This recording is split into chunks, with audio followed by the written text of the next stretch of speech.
exclusive sales partner in sub-Saharan Africa for LinkedIn. Now, we are all very, very familiar with LinkedIn. Now, they focus on marketing and talent. Today's main focus is on marketing, HR, and talent management.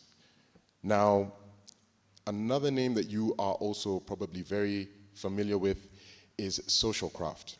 If you are not familiar with Socialcraft, they are Turn Left Media's partner, which are focusing on helping create content for LinkedIn and run talent management. Now, I've said all this to get to this particular point as I call up the first keynote speaker. Recruitment is dead. So what next?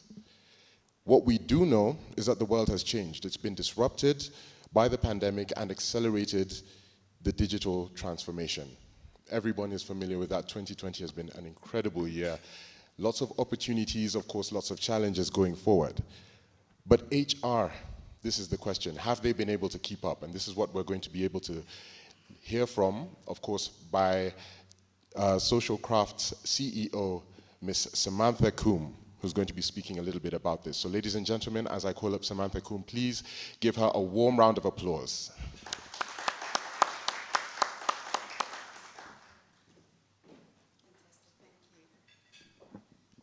Is this on? Yes, it is. Fantastic. Good morning, everybody. Habari yenu, saseni. It's lovely to be here. I've been trained. I actually wrote some crib notes on my hand, so please bear with me.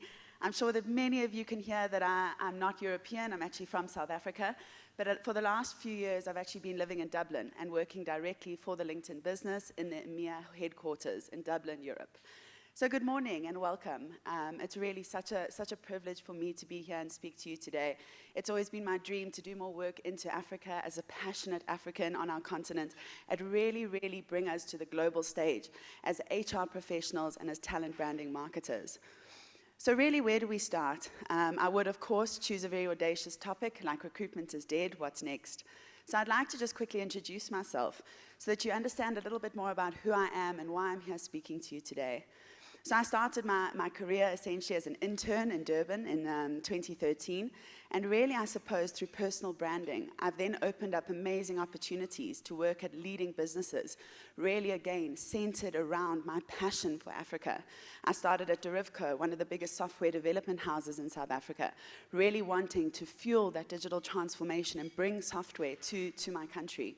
I then moved on to work at RCL Foods, which is one of the leading food businesses in South Africa. They produce over 20 of the most staple brands. And again, being able to do more with our country and early childhood development around stunting and food, and really connecting, again, to that economic opportunity. Fast forward, again, sort of 3 years, I've been at LinkedIn, as mentioned. I looked after the media solutions product across Africa, Israel, Turkey, Malta, and Greece. And now I'm actually the CEO and partner to LinkedIn in my own business called The Socialcraft, where we doubled down on understanding the pains in recruitment and how we can transform this industry and really start to be smarter around the way we use our teams, we use our recruitment, and we actually position ourselves as HR professionals. So without further ado, recruitment is dead. What is next? So if we start to think, I suppose, about the world at large, if we just put ourselves in the shoes of our businesses and how we need to grow and expand, we know without talent, there is no business. We need to create a new product. We need to expand to new regions. Where do we start? With people. And I suppose if you look around this room at large, we are the people that are in charge of our most valuable resource. We cannot scale, we cannot grow, we cannot innovate without people at the center. Yes, often leveraged by technology, but as we know and as the social media week has unfolded, we see that people are actually pivotal to how we engage as humans, and furthermore, how we embrace technology. So I suppose the world has been disrupted. We know this, right? Digital transformation. We live in this metaverse and in this digital world. Brick and mortar engagement has failed. We no longer go to offices. We no longer go to events, to golf days as such. Through, obviously, our pandemic, we've seen this completely being shifted and disrupted. We also have a new age consumer. Yesterday I was listening to the panel discussion with Caroline, and she was talking about her daughter not wanting a pair of shoes anymore, but rather the Java edition to Minecraft. That is completely a new age consumer. So how are we, I suppose, creating talent strategies that support new products and development? And then, of course, we have this new world of work. We were just discussing this morning, 2 years ago, it would have been like, oh, you don't have an office? Shame. You know, you're not that much of a credible business. Now, actually, around the table, the conversation has turned. You don't have an office? I'm so jealous. You don't actually have to go back to work. You can sit in your home and still be as successful. So given the fact that this world has been disrupted and we're in completely a new age of engagement and people, where does that leave us as HR professionals that are really accountable for the most valuable resource that we have, our people? So, I mean, I'm not one for boring slides and figures, but I have to show you some credible data, right, from a credible source. But what you're really looking at on the screen is I suppose, the era of supply and demand.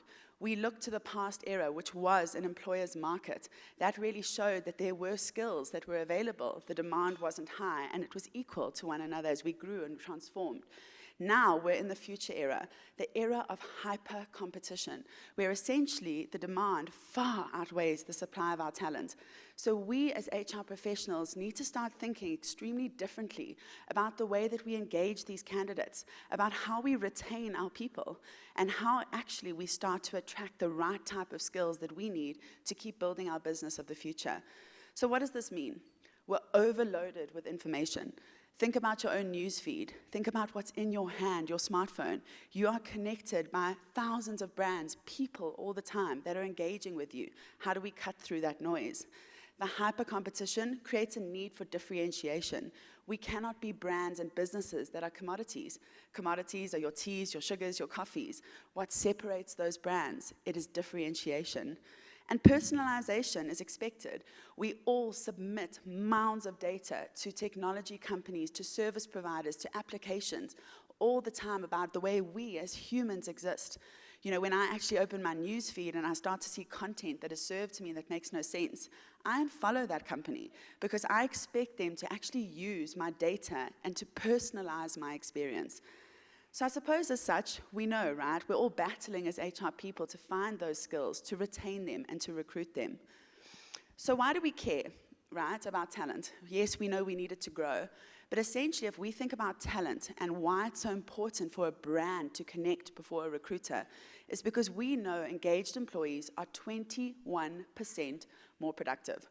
What does that mean, right? Your employees are engaged, they are productive, they are therefore more profitable to your business. Therefore, it's more important that we don't just find the art of attracting this talent, but actually keeping it in our business and developing it. And really, what that does to our bottom line is that is a 21% increase in sales, operations, and ultimately our profit. Sorry, that button really is hard to push. So your audience is reshuffling. Are you? We are at the age of the great reshuffle.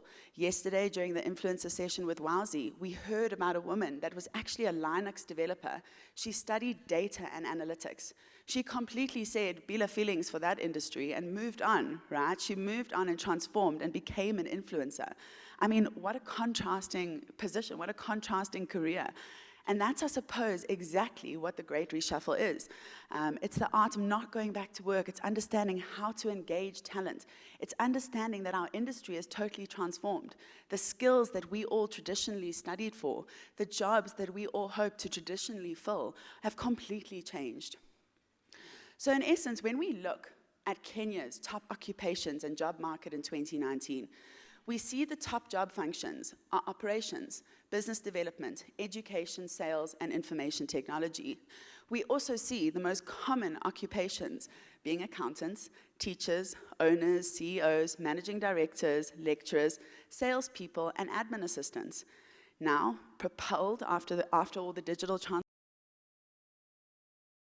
transformation, after the pandemic that the world has been through, what does this job market now look like? If we actually look, there goes the button, at recent occupations in Kenya in 2021, this is a vastly evolving picture.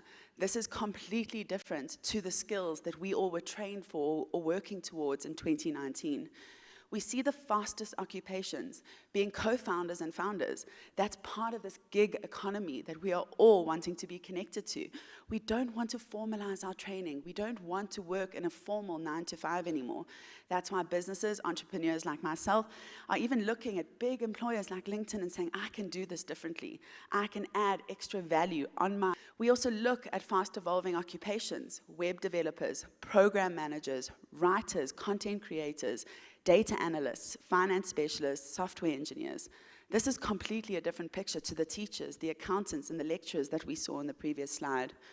We also see the most in-demand occupations, and this speaks to that war for talent that we are all experiencing, that supply and demand that is fast outweighing actually our hiring demand.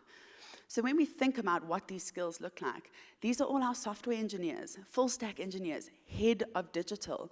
Did you ever think 15 years ago when you were possibly studying and starting your career that that would be one of the most in-demand occupations in 2021? So that being said, we need to obviously admit, right, that our skills are different. How we recruit these skills fundamentally has to change because of the talent that we're needing to engage in our businesses. Generations are also building and developing their skills. If we look towards the baby boomers, most of our sort of C-level executives, right, the wisdom that comes from our baby boomer generation, we see that that is completely evolving. If we look towards Gen X, millennials like myself that actually make up 45% of your workforce this year, isn't that a scary thought? That completely, actually nearly 50% of our workforce are people that look like me, that come on stage wearing Jordans, that are actually the CEO of very successful businesses. So I suppose that being said, we now see that skills are diversifying. What they are looking into is diversifying. We see baby boomers, one of their highest being program and project management.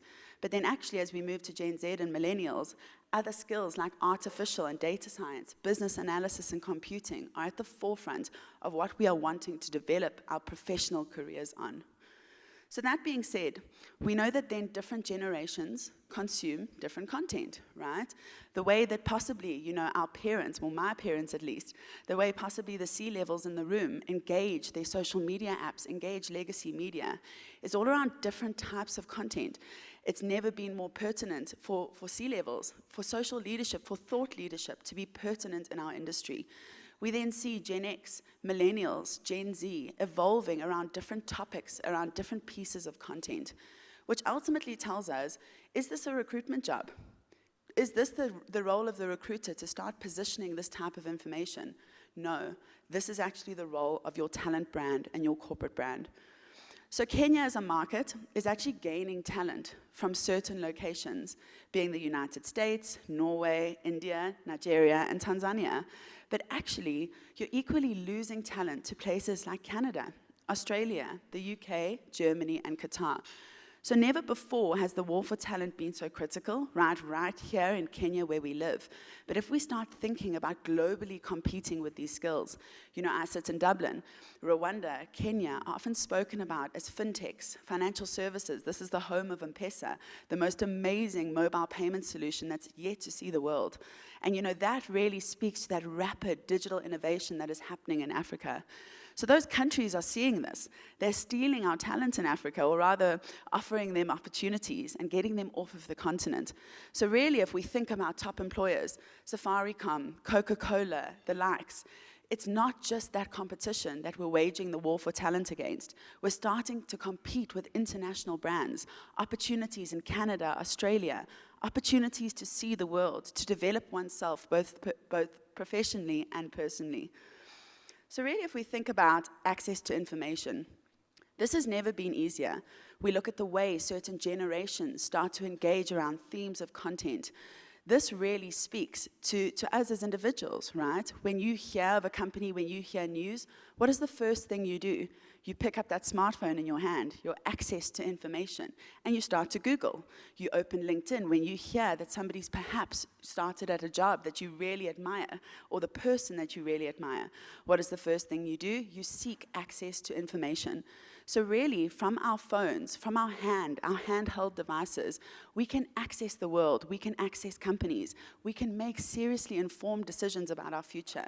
And I suppose that's the point. We as HR professionals, we shouldn't wait to be found.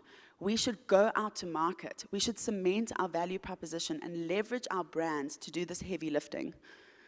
Because if we think about talent and tenure and attrition, especially within the Kenyan ecosystem, we actually see that the average tenure in Kenya is 2.9 years. So if you think about it, there's a statistic that floats around that talent is only profitable to your business in 6 to 8 months of them being employed. How fast and how agile do we have to be as HR professionals to actually keep up, right, with the constant washing machine that we see? You know, we often talk about countries or industries just being one big company and talent flowing around those ecosystems, especially when it comes to digital and technology talent. So really, I suppose if you think about it, if your talent, your key talent, your critical talent is changing jobs every 2.9 years, this means we as recruiters or HR professionals don't sleep, right? We need that constant pipeline to be filling into our business. And we need it to ultimately have a pipeline that we can tap into at any given moment. Now, we know, if there are any recruiters, talent officers in the room, what a nightmare it is to just actually hire one person. Never mind develop a pipeline of 30 software developers, 30 full-stack engineers. You know, if we think about rapid innovation and the need for this talent to be at the forefront of how we innovate and how we create products, that essentially means that we need to be hyper connected to that talent. We need our finger on the pulse. And we can't do this as a human. You know, one of the biggest pain points I hear when I talk to HR professionals is the time to hire. Now, if we flip that on its head and we became less reactive and more proactive about how we pipeline this talent, how we engage them, and how we let technology help us do the heavy lifting, that is essentially how we start to be proactive around building these critical talent pipelines. Button, thank you. So if you are not positioning yourself, you are ultimately being positioned. And I suppose that works, right, in nature, in human life. You know, someone walks into the room. If you don't introduce yourself, someone is automatically going to assume who you are. In the first 10 seconds that I got onto the stage, you formed an opinion about me already, right? That's just the way we work as humans.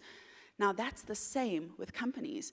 We hear news from our family and friends. We see legacy media pieces. We engage with content. That positions brands in our mind. Now, again, speaking about being reactive and pushing to a more proactive space, it's very important that we leverage the power of positioning. You know, when we talk about employer branding, it's not necessarily something you can touch or feel, but it's definitely something you feel.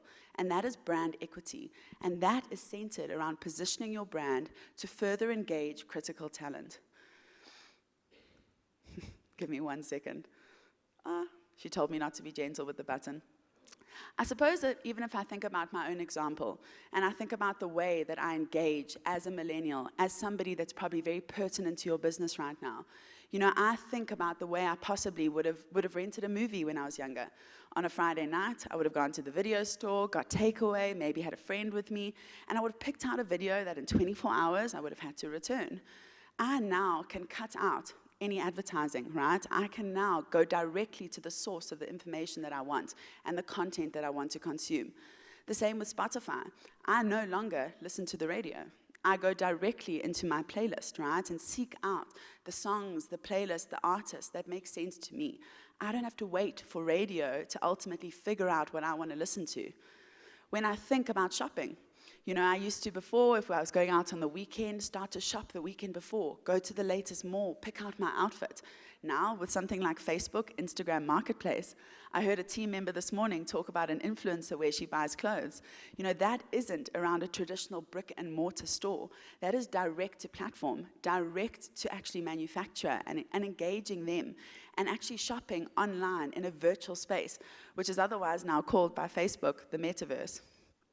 If I think about finding love, I no longer, right, have to go to clubs. I no longer have to engage. I no longer have to build my own funnel when I'm thinking about a relationship. I now open an app, I swipe left or right, and hopefully I'm connected to the man of my dreams.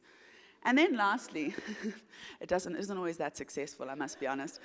But if I think about my employment, if I think about my journey, I never once applied for a job. I never applied for a job at Derivco, not at RCL Foods, and not at LinkedIn. Those companies found me. And that really speaks to the power of brand, right? It speaks to the power of being able to cut through the clutter. And that is essentially where I want to challenge our thinking as an HR community. Why are we waiting for the best talent to seek out us and to find us? We need to be leveraging the power of our brands, otherwise known as employer branding, and putting that in front of our audience, forming a relationship, and ultimately becoming the employer of choice in the mind of our talent. So if we think around how people approach these platforms, every platform has a distinct purpose and an interest. Tinder for finding love, LinkedIn for finding possibly employment, Facebook Marketplace for community and social. But actually, when we look at the data, people approach platforms with distinct intents, right? And if we look, every platform has a purpose. I'm not here to bash Instagram. I personally spend a lot of time on Instagram, TikTok, etc. But every platform plays in a unique space. And if we think about playing in a space where our audience lives, we look to data to understand how people are engaging these platforms. We see LinkedIn, Facebook, and Twitter as one of the biggest, or three of the biggest, content outlets and social media platforms in the world today. We look at Facebook. It's a great place to be entertained. So is Twitter, by our politicians, by news outlets, etc. Staying up to date with friends, your aunt and her cat, that's definitely a great place, right, for Facebook and Twitter to play. But when we start to look at more qualitative topics, like improving my financial status, managing my life better, improving my career, and searching for opportunities, LinkedIn is ultimately the platform in which we come to find these opportunities and to seek this out. And I suppose that is it, right? We need to understand where our communities are centered around and how we engage our communities with our brands. So really, moving forward then, data is the new oil. And if we think about the way that we even come onto a social platform like LinkedIn, we sort of propose, or rather proposition, that this is first-party data. Think about the way that you sign up for Instagram. You don't need necessarily a real name. You don't even need to add in a credible age. That's how the age of catfishing, for example, came alive in the world. We don't have to be honest on other social media outlets. But on a platform like LinkedIn, where there is social proof, there are credible business professionals that are seeking out credible and newsworthy and trustworthy content. This is ultimately where we as HR professionals can start to mine for data. Now, for the past 10 years, I feel like we've been talking about data being the new oil. But if we practically think about this, we get first-party data points from LinkedIn, right? We can extract credible information about how the way our talent is engaging the world, what they're looking for, where they're based, what their skills are. And ultimately, as somebody that owns an agency and plays in the social media and media management space, this is ultimately the most premium social media platform when we think about targeting, when we think about access to information. So essentially, what I'm trying to say is we need to fish where the fish are. So as HR professionals, as talent acquisition officers, as recruiters, we need to think of recruitment being dead, but the age of using data to make informed decisions, the age of building personas to understand more about what our talent wants, what does this talent pool look like, and how effectively can we engage them and market them. So fishing where the fish are. Can everybody take out their phone? I see a lot of laptops, etc. around. And if you open your LinkedIn app, I'm going to give a few people a minute. Open your LinkedIn app. What do you see? Okay, when you're going through your newsfeed, and really just open the home page, nothing really technical about it. What I see on my newsfeed, and this was actually taken last night, so it's extremely relevant, is not one job. LinkedIn is not a jobs platform anymore. This is a content outlet. I did not see one job in the 15 seconds that I was scrolling through my newsfeed, but I saw brands, I saw content, I saw storytelling, and that essentially is what a platform like LinkedIn is about. If we think that putting a job ad in front of a software developer who's well remunerated, who's connected around their brand, who believes in the vision and mission, are we going to be successful? Do you think if you popped a job ad in my newsfeed that really spoke about maybe the best remuneration and benefits, is that enough for me? No, I want to believe, I want to be connected in the mission and the vision of my organization. I want to believe that I'm adding to the future, right? Creating a more sustainable future for me, my continent, my family, and essentially my community. So the point that I'm really trying to make here is that in essence, recruitment is dead. If we look at premium content, right, on a platform like LinkedIn, the age of being a talent consultant, a talent officer, and thinking smartly about the way that we actually attract our talent has never been more important. So who would you rather work for? Okay, so there's Nike on the screen and McDonald's. Now, if Nike and McDonald's were both offering you a fantastic head of digital position, and McDonald's was actually maybe paying 10,000, 20,000 shillings more, put it in dollars, $200, $300 more, what does it become about, that decision? Is it about that 10,000 shillings? Is it about that $300? Is it about that cup of coffee or that football table at your office? No, it's about something much bigger than that. It's about how we engaged as a brand from Nike. It's about what we believe in that business. It's about the stories. It's about what they tell me. It's about how they engage me as a potential employer. And even if we remove the employer branding aspect, we think about consumer branding and how that plays such an important role. Ultimately, it's a brand conversation. This is not a recruitment conversation anymore. And really, if we think about LinkedIn and why this isn't a recruitment conversation, of all the members in Kenya, Africa, globally around the world, LinkedIn actually break up their members into two key groups. They talk about passive members and they talk about active members. Active members are what I like to think of as lobsters that are waiting to jump out of that boiling water and really make a run for it. But our passive talent is more like our polar bears. It's the talent that's sleeping. It's the talent that isn't really interested except for out of hibernation season when they start to hunt and engage and mate, etc., right? But if we just bring that back to the point, this passive talent is not going to move, right? They're not searching for opportunities. And if we think of most of the talent, 80% of the platform is passive talent. The way that we then go to market, the way that we then sell our opportunities, sell future careers in our businesses has to evolve. Because essentially the active candidates are the ones with really, really high attrition. We don't necessarily want those people in our business. When I think of active members on social media, those are the people that come into the office and say, oh, did you see this? And you think, how did you have time to even look at that? How did you engage that? Where's this extra time coming from? I'm super jealous, but those are essentially, right, those active candidates. And what we need to be engaging is a completely passive audience, which means the way that we have to engage them is not from the bottom of funnel activity. It's not by selling a job. Because the top reasons people engage with content on LinkedIn, what might shock you behind me is that not one reason is to apply for a job. Not one reason is to be sold anything. People engage with content on LinkedIn because it's educational and it's informative, because it's relevant and hyper-personal to me, because it's to stay on top of latest trends, it's inspiring, and ultimately, I want to improve my skills. Which then means, again, that the way that we create content, the way that we position our storytelling has to be centered not around the job, but around the opportunity, around essentially the why of that business, the what, and not just the how.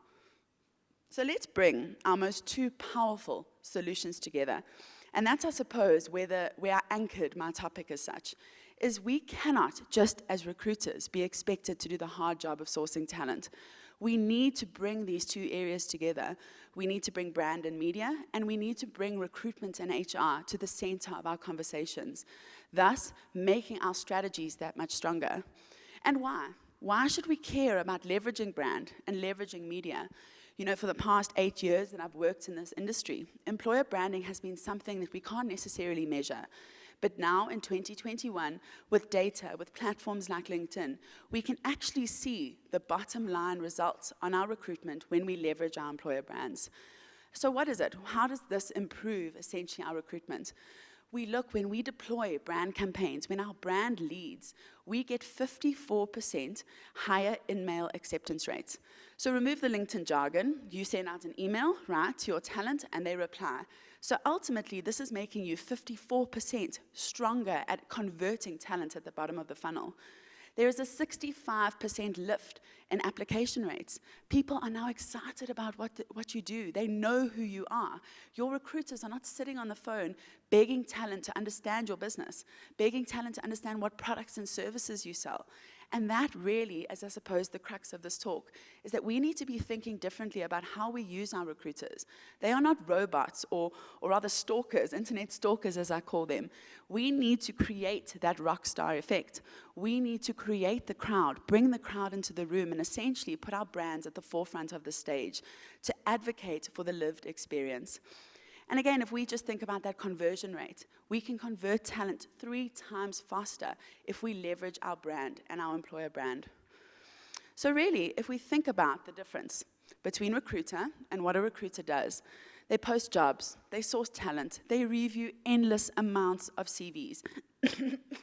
Excuse me, they cold call, they chase hiring managers. That's again one of the biggest pain points. You know, if you're a recruiter, if you manage a team of recruiters, most of their job is actually uploading 50 CVs to an email or finding how to send that talent pool to that particular hiring manager, and mining through active searches. So again, if you think about posting a job, you probably get over 200 applicants, ranging anything from your receptionist to maybe somebody working at a kiosk that's equally ambitious, right, to be the next CEO or the next strategic hire in your business. But ultimately, we need to flip this on its head. We need to start working with a higher quality and a lower quantity of talent pools and candidate applications, because then we as recruiters, we as HR teams can be smarter around the way that we plan, the way that we engage our hiring managers, and the way that we fuel the talent that is essentially key to any new business opportunity. So what I'm suggesting is that there's a shift in the industry. There's a shift from just being a recruiter to being a talent consultant and a talent officer. What does this mean? It means that you start to manage your pipeline. It means that you start consulting leadership. Are you having conversations to say, what is the business strategy in 5 years from now? You want to become a platform-based business? You want to move out of brick and mortar?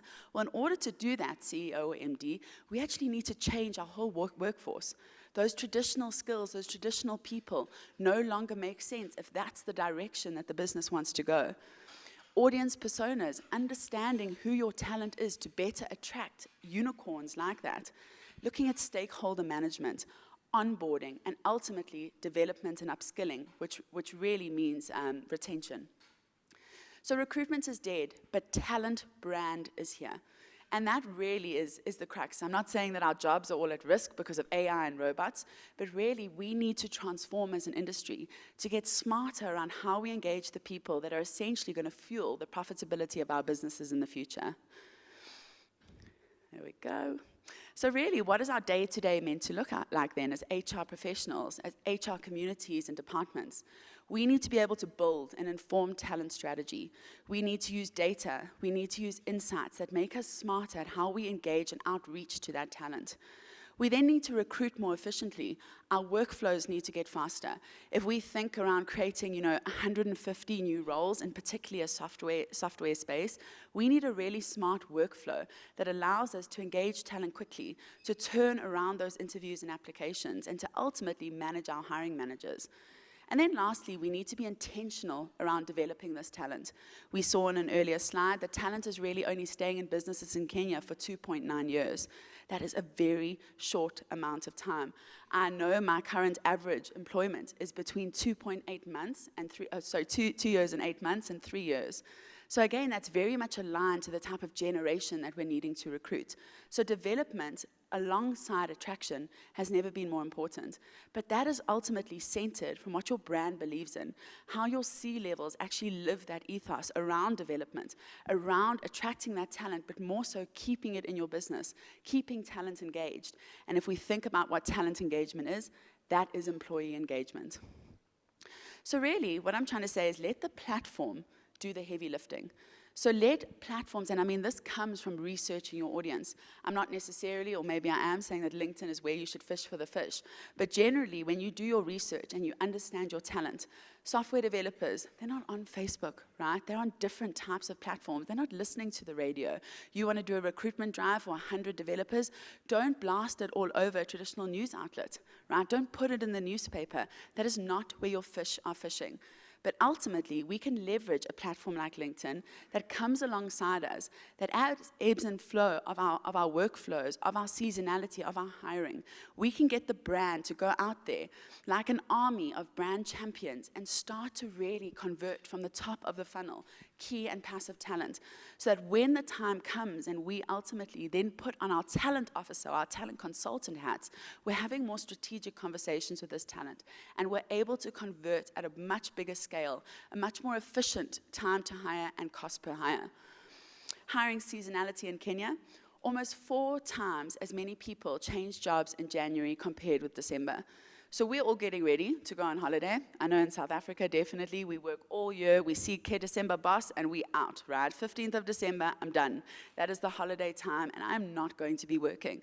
Now, if we think your biggest seasonality or your biggest hiring period is in January, more so than December, how are we actually leveraging the power of automation and technology to get in front of those candidates? You know, within South Africa too, there's something called the 13th check and a bonus, which is probably much the same in this market. If you think you're going to start talking to talent in November and October, you've got another thing coming. They're not going to reply to your message because they're in fear of losing that bonus. They're not going to engage with a future employer because, again, that bonus is important. They're all hanging on until the end of December where they get their payslip and they go, actually, what is this? I worked so hard and this is what I got. Or actually, hey, this isn't bad. I could stay for another year and see what this brings me. But essentially, we're all getting ready to go on holiday, but now is the busiest time for attracting and engaging talent and bringing them through our funnel. So ultimately, that means while we're on holiday, somebody else has to do the hard work. And that is the job of your brand and your talent brand. And career decisions don't happen overnight. So if we look at the way talent engages around future opportunities, 8.4 months before their start date. Let me make or illustrate that for you. If you want to hire a software developer next month, you should have started talking to them in April. How scary is that thought, right? Critical passive talent, 8.4 months before their start date. They're not thinking about moving unless something critical has happened in their world or it's been turned upside down or that particular employer is doing redundancies or restructuring. But essentially, right, if we think about our own lives, if we think about our own employment, if the competitor came up to you and said, move to the company, yes, maybe there was a bit more remuneration, I think that would be a bigger decision in your mind, right? Where am I moving? What are the opportunities? What does career development look like within that business? And again, if we think about how many touch points Kenyan talent needs to convert around your brand, that's 28 touch points. So is your recruiter picking up the phone 28 times? Would you like to come and meet my CEO? Come for coffee with our tech team. Come to our networking event. Maybe we're having a golf day. That is 28 times. Imagine you have open recs of over 150. Do the maths. That is scary. How are you using your recruitment team? Not very efficiently, right? If they're still picking up the phone and trying to convince talent why they should join your business and not using your brand to ultimately do that heavy lifting. And first impressions count. Right? So again, if I think about my own experience, think about yours. You don't just see a job advert and move. You need to see those touch points. You need to be taken on a candidate journey or have a strong candidate experience. And that happens 179 days before you've actually brought that talent into your business, before you've hired them, before they're onboarded. So this ultimately is about creating a candidate journey. It's about creating multiple touch points and influencing talent at every point of their decision-making process. And Kenya's regional snapshot. So if we think about fishing where the fish are, we have 2 million members in Kenya, over 32,000 companies represented, 26,000 skills, and 13,000 schools. Ultimately, not all of your talent, right, is necessarily going to live on LinkedIn. But if, again, we think about the type of platform, around the type of topics that bring talent to the LinkedIn arena and ecosystem, this is ultimately where we need to do the heavy lifting around proposing, really amplifying our value propositions as companies to ultimately fish where our fish are. Now, if we think about building your strategy, I'm going to give you each a bit of a toolkit to take away into your businesses. I really go by 3 A's: articulate, activate, and amplify. So really, if we think about articulating your kind of talent strategy as such, or your employer branding plan, this all starts with data and insights. So whilst LinkedIn is the largest professional network, they also have access into their employees' data. They can show you certain talent pools. Even if you just use your LinkedIn strategically, you can actually start to understand what that talent pool looks like. We were just chatting with a customer, and really, in essence, you can start to make smarter decisions. Your MD says to you, we need to open another office in Nairobi. You start to look, you start to understand the talent persona, you start to mine for this data. You actually go back to your MD and say, do you know what, I've had a look at the data, and from what I can see, actually the talent in terms of demand and supply is not in Nairobi, but why don't we actually look to Mombasa, where there is actually a high supply and a low demand of this talent. That then makes it easier to recruit in terms of cost efficiency, time efficiency, and again, fish where the fish are. So really by using data and insights, by developing candidate personas, switching from that cold calling mindset to actually being more strategic around our talent pools, we have that competitive edge, and this gives us a plan. We then move on to activating. So if we think about activating this with those 28 touch points in mind, with talent starting to think about your brand 8.4 months before their actual start date or before they even actually want to apply for that job, it's all around creating this candidate journey through storytelling, through employees, through leadership. Brands, people do not trust brands anymore. Let's be honest. If I say to you, come work at the social craft, it's probably more believable than you just seeing a print ad, right, in a particular paper, because I am advocating for that experience. So not to say that it's just the job of your recruiter, right, to pick up the phone. It's also the job, and it's never been more critical for leadership to advocate for a business, to really share social proof about that lived experience. And ultimately, we're creating that candidate journey from awareness right through to conversion and application. And then lastly, Amplify. So if we think about connecting with those who matter, this is through sponsored media. From that first party targeting, we can actually go directly to the source. We can target on LinkedIn by company name. Maybe you want to hire a whole bunch of Safaricom developers. You can actually set a campaign and actually start to engage those employees without really anybody knowing. So really, if we think about live events, if we think about webinars, this again is the ability to amplify your brand, to share that lived experience. And lastly, digital activations. We think about career fairs and how it's no longer about a cupcake, a pen, or a notebook, but rather a digital career fair. What is your candidate pool? What are they taking away from that lived experience on your brand? And that's, I suppose, the connection or the intersection of what is called the metaverse. It's the transition from living in very much a brick and mortar world and driving engagement and experience through our virtual touchpoints and technology. So really, I suppose, in closing, how are you going to embrace the new era of recruitment and create a thumb-stopping talent brand strategy? Thank you.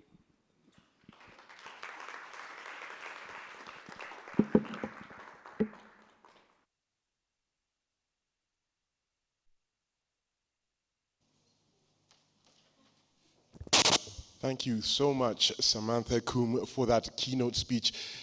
If you followed it the way I did, there's a lot of insights that are going to definitely be complemented. Of course, coming up next with the next keynote speech from the Institute of Human Resource Management, of who, mind you, are a statutory professional body established under the Human Resource Management Professional Act number 52 in 2012. Now, its mandate is to regulate the HR profession in Kenya, enhance competence and competencies and capabilities while supporting innovative and transformative HR practices and standards.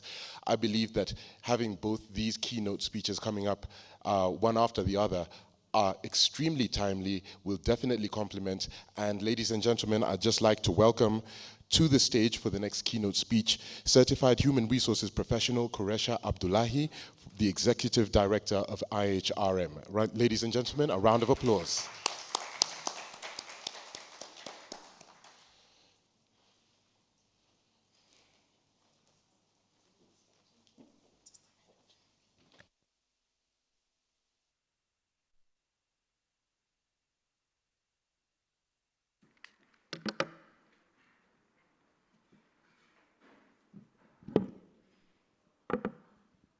Thank you, Daniel, and thank you, Samantha, and to all who are attending this event, and the organizers and the partners of LinkedIn. Turn Left Media. Good morning, everyone. As I was looking behind me, Social Media Week, there's something that we use social media for different things, and Samantha has said the first minute she went up, people have already formed opinions about her. Let me start with Daniel. So the minute he came up here and I was thinking, how can I mimic him? Good morning, everyone. I wish I had such a powerful voice. And for Samantha, what I was going through my mind was, when is IHRM having the next big event so that we can benefit from that immense knowledge? Thank you. So actually, Samantha has made my work easier, and I know majority of those seated in this room are HR professionals, members of the Institute of Human Resource Management. You have seen the trends, you know what is expected of us, and before I even go to what I had to speak of today, is that my takeaway is that tusipojipanga tutapangwa, especially in our roles. And AI is not the risk. It's just what Samantha said, if you don't position yourself, you will be positioned. And if you're not adding value, then someone will add. Why do I say that? You've seen here that people are doing everything to look for talents. You do not wait until I exit. The minute I enter that company and you onboard me, as a HR professional, you should focus on how can you retain me and how can you take advantage of my skills. Most of us apply for positions to just put our foot there and see what can we do next.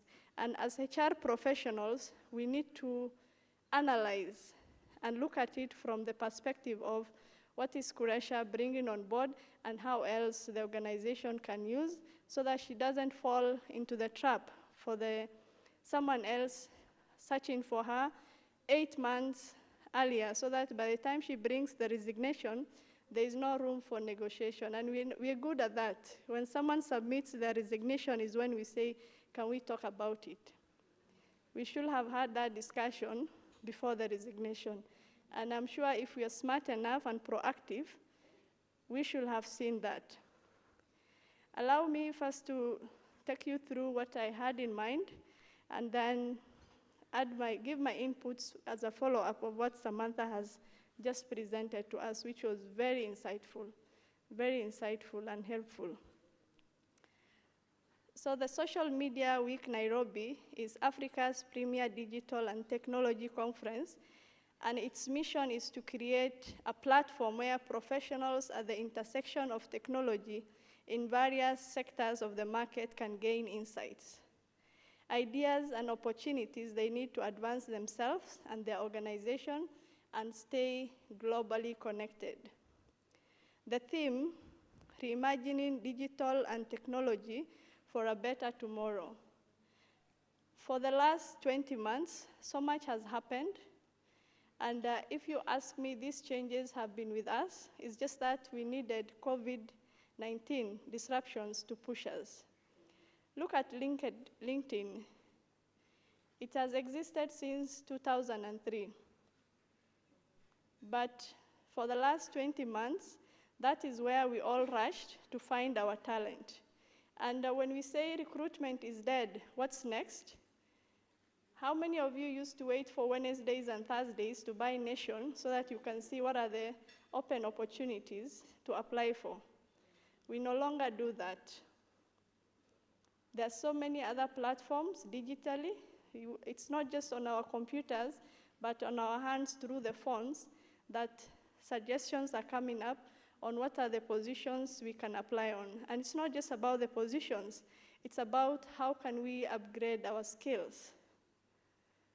The skills which were predicted in 2020 that for 2030 is what now we're using in terms of analytical thinking, active learning. It's no longer continuous learning.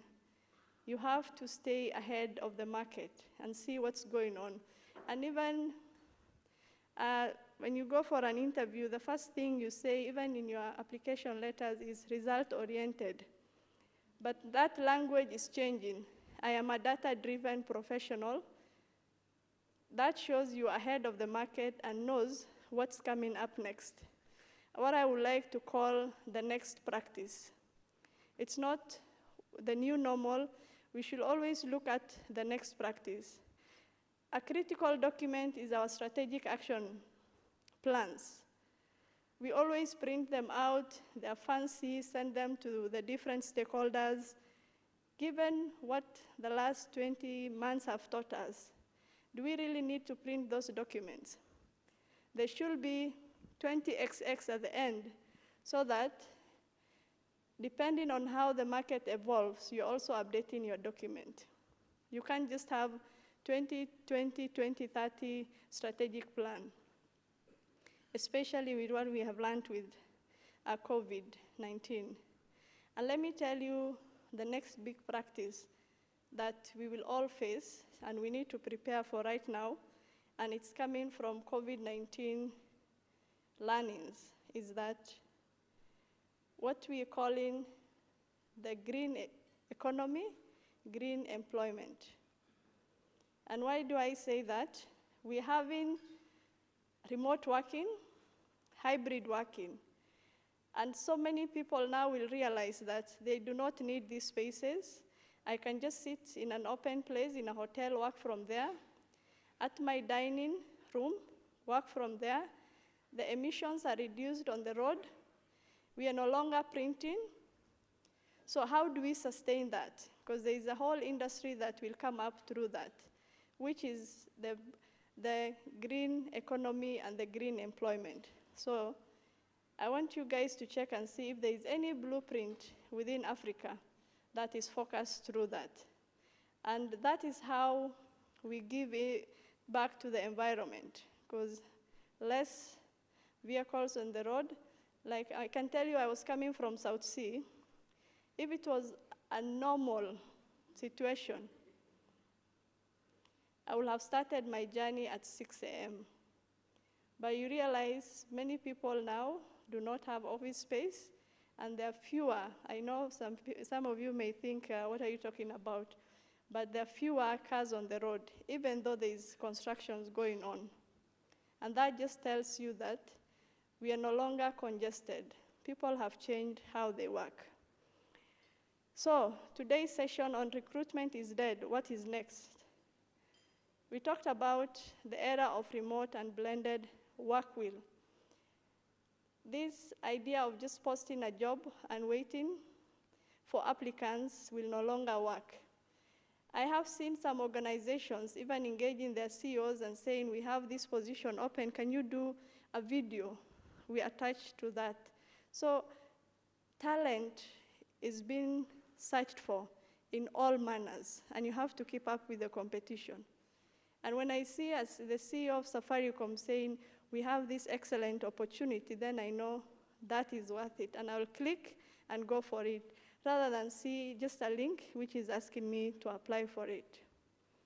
So how do we support as HR professionals, and how do we ensure that we are ready for these digital changes that are taking around the world? As I've mentioned, the world has changed a long time ago. We have just woken up to the reality, what I call the blessing in disguise, thanks to COVID. We have seen us manage employees, which we never thought we can do remotely. We have seen work delivered out of the office. You know, the way we get agitated as we're stuck in traffic, when we go and search, someone called it management by walking around. You go check, is Kuresha there, is Irene there, is Daniel there, and then the next thing you're doing, it's 8:15, you call them.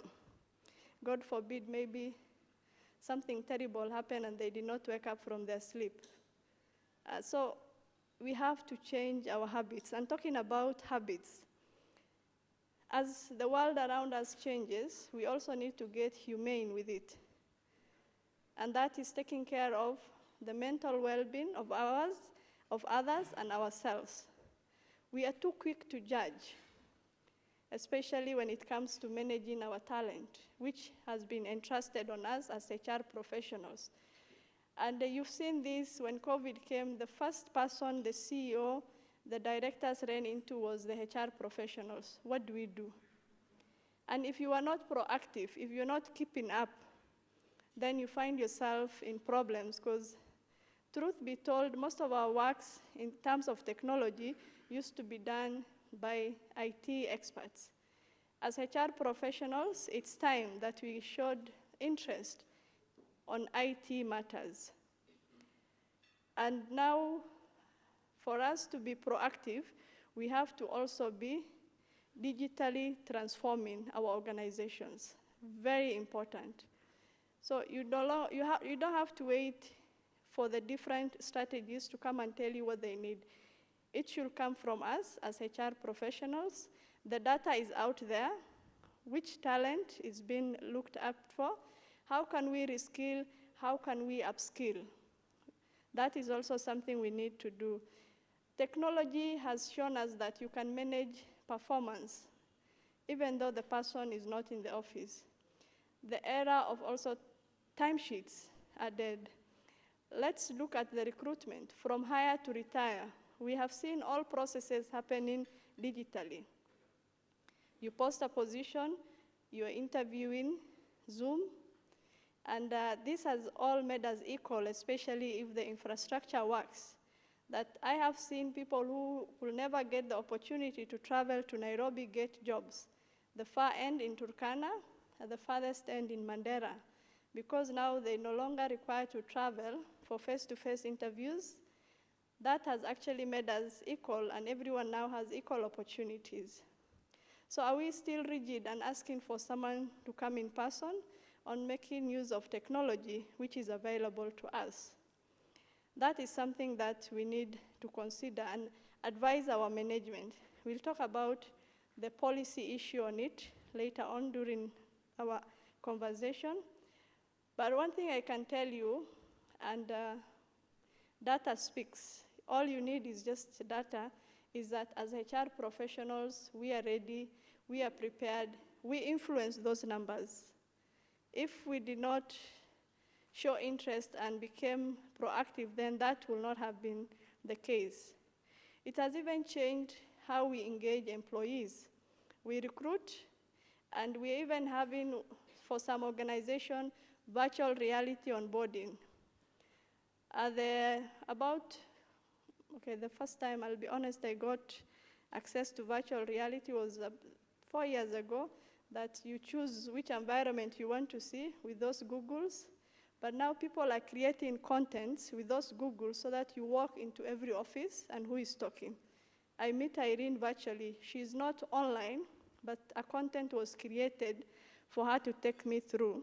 And all I need is just those glasses to watch who is doing what, take notes, and send a link if I have any question on who is doing what. That's how fast the world is going. Are we ready? Then when it comes to even sharing the resources, you don't have an office space. So how do you ensure the person who is in Turkana or Marsabit receives their computers? If you're using modems, for some locations, they may not have access to Wi-Fi. So how are you even connecting to the person who is supposed to do that? We have seen situations whereby the supplier does not even have to deliver it to your office. You just specify what you need, and it's shipped directly. And if it's within Nairobi, then it's even easier. That is what's happening around us. Are we doing it? That is the question we need to ask. In terms of even benefits, let me talk about how we do our bankings. You've talked about M-Pesa. The level of security we have, the firewalls behind it, but you will still realize that there are frauds that happen. Your phone is just right there with you, but someone else has made withdrawals. How? You don't know. So you have to also ensure that even the systems you have in place are secured. In Kenya, we have the Data Protection Act 2019. And I ask myself, are we compliant? And on the flip side, even as we look for that person, are we protected that they will not say that you're prying on information that you got from me? So you have to look, even as you search through LinkedIn, you need to ensure that you're protected, that nobody will sue you for Although once you put your information is no longer on the internet is no longer private, someone can actually claim you are intruding in their privacy if I want to get malicious. And that's why you need to be careful when you're coming up with these policies. How do we manage? That's the other question. Yeah, I have onboarded you, you have a job, we've done everything that is required for the process. Now, you're working remotely, so how do we ensure that you are delivering as per the task?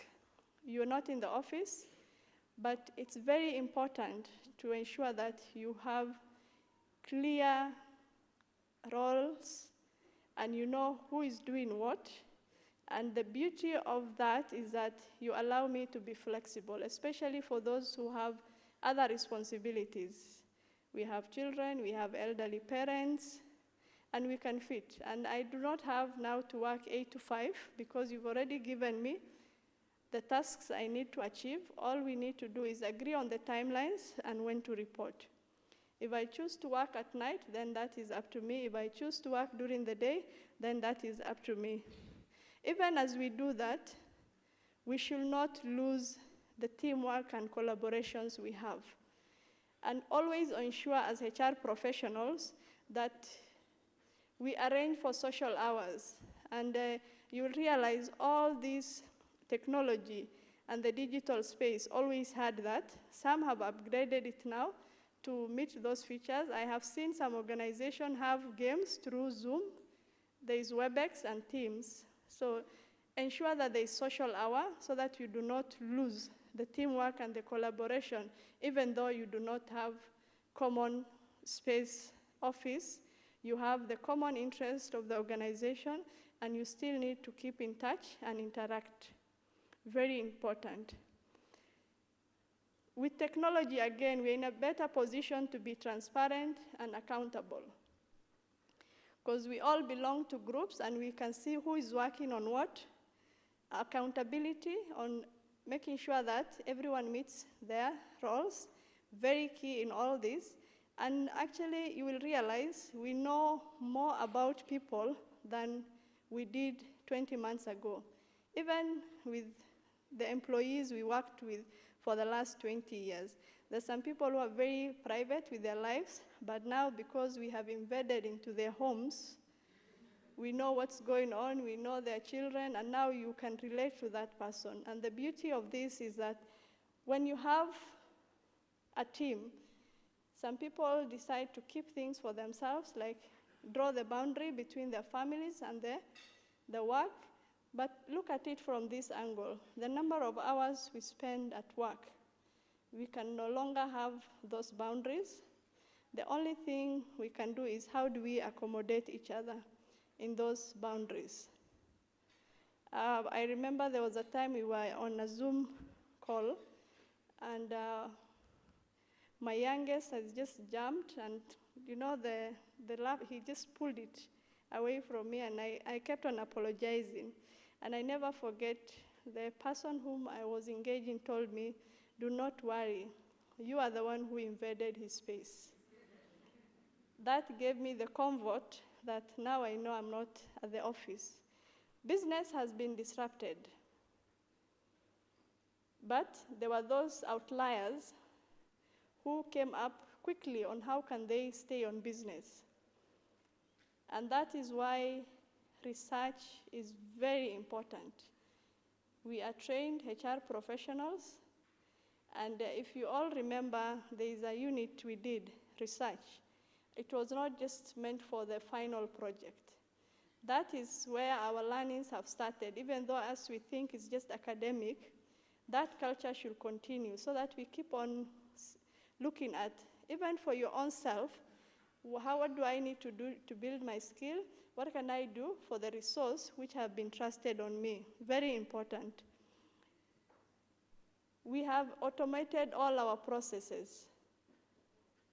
But remember, there is this conversation of AI and robotic is going to replace the HR professionals. Let me tell you, even those machines need human to manage. They break down, someone needs to fix it. The information that is in it, someone has to feed into it. So are you positioning yourself so that you are that person who is doing all that behind the machine, so that we talk about AI, robotics, but you are the one keying in that data. Very important. I think about 9 months ago, there was a research by the World Economic Forum that about 96 million jobs will become redundant. But equally, the same number of jobs will emerge. And that's why the issue of reskilling, upskilling, and talent comes in. And if you're not prepared, then that will just catch you as a surprise. So let's ensure that even as we use social media for other things, mimicking, going to social media war, there is more to it. We can learn from it. We can be the influencers. We can share our experiences. And we can even be content creators. Brand is key. Brand is key. How you present yourself through social media is also key. So when we're looking for those talents, and I will give an example that maybe yes, we have the different generations with their fancy names, but be keen on what are they following and what are they discussing in their accounts. Because believe me, people say, that is for the act, this is who I am. Leave that to the actors. You know, there are professional actors who can switch. But when you are a professional, you must maintain one image. And that is the image you will look for. And if you look at now your most difficult employee, go back to their social media and go beyond the time you've hired them. Believe me, you will pick the trend from there. I am someone who believes that behaviors don't just show up unless it's mental, which we're also supposed to help. They don't just show up overnight. You have been building on it for a very long time. How you use it and how you turn it around is key. And another thing, we have different personalities, and people misunderstand the issues of personalities. You hear she's type A, type B, and all that. Your responsibility as HR professional is to understand where does someone fit and what do they need for you to work with them well. So do not use a stereotype in saying that, you know, that is her personality. She can't be helped. Every personality has its ups and downs, and even something that can guide you as a professional on how do I take advantage of that. So it's all in our mindsets, and from where I stand, I believe that this is just the beginning. And we should be aiming for the next practice, and the influencers, the content creators, the app creators should come from this room. Look at M-Pesa. Let's not wait for others to do the thinking for us. And the beauty of this is that you can sketch something, and there are those, you know, just like an architect. You tell them what kind of a house you want, and they will put something in place for you.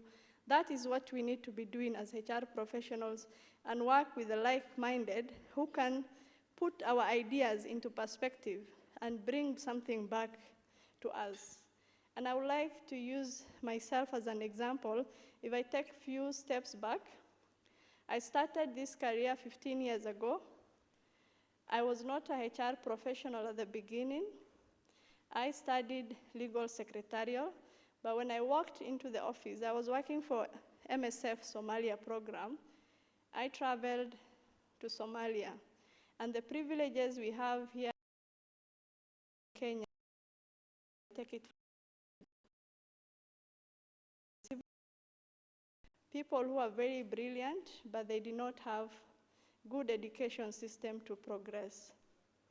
So I looked at them and I said, there must be something that can be done. I came back, shared the idea with my leadership of, we have AMREF here. We have brilliant people back there who have gone up to Form 4, then the war happened, and they're doing medical work without being trained. You know, here we have ethical policies in Kenya which guide us, but for it's either you leave them to die or you take the risk and do it traditionally. So for them, someone told me either way, they will die. So I rather take the risk and pick that needle and sew back that wound than just let him bleed. You know, they already know what to do. They just need someone to train them. And I'm glad MSF partnered with AMREF. And I look back and I'm very proud. That was 15 years ago that some of them have progressed all the way to become surgeons, from watchmen to surgeons. Then it's possible. You just need to bring the idea to the room. Someone will put it into perspective. It doesn't have to be in your field. So let's think outside the box. Let's be proactive. And trust me, it's just you have not picked that paper and a pen. There is so much you can do. And you have seen the data. Now it's for you to go back, be proactive, put it into perspective, and see how it will help your organization. I would like to challenge you. What your takeaway from this forum should be a 2-pager on how you're going to improve your policies based on the data which was presented to you today. Thank you.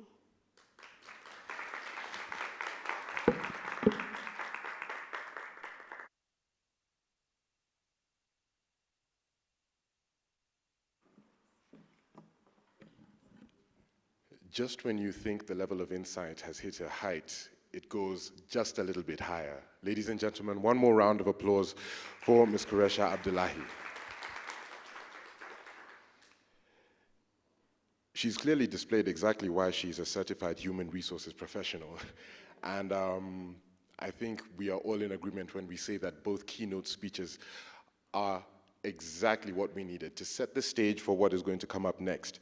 Now, questions and remarks and points that we've picked up as we begin to open, such as it's not the new normal, it's what is the next practice. I believe that is also a very key point that will be discussed coming up during the panel discussion. Such things such as, are we compliant with the Data Protection Act 2019 in reference to preparedness for the new digital age is also another topic that I believe might be discussed. Who knows? I'm not trying to influence the direction of the panel discussion, but it's definitely assured me that HR is in line and ready for the new digital age.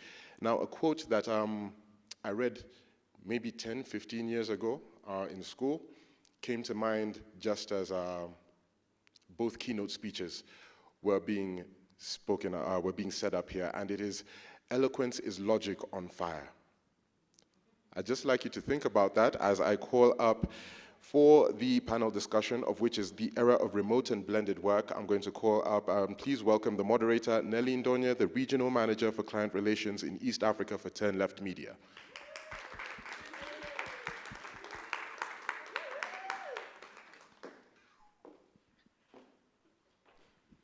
Thank you.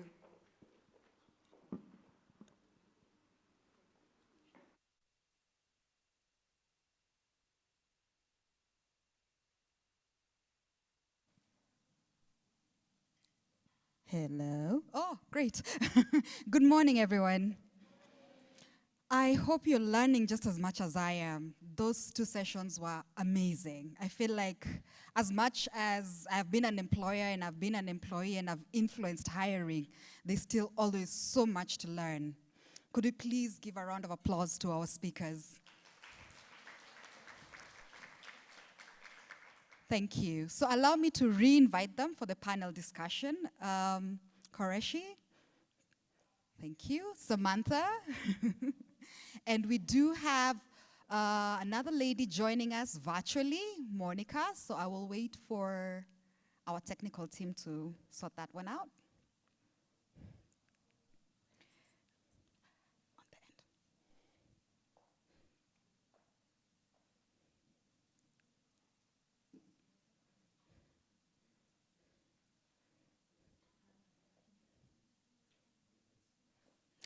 Is it a bit too high?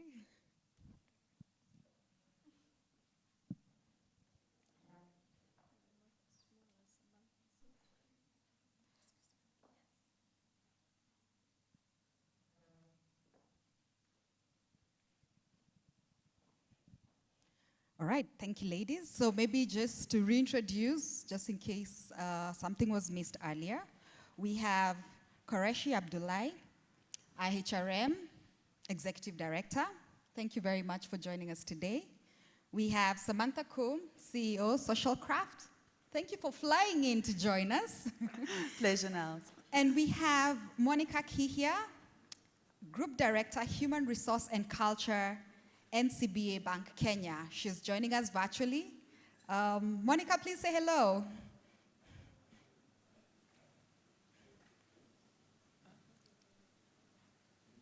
I'm sorry, Monica, I think we are yet to switch on your sound.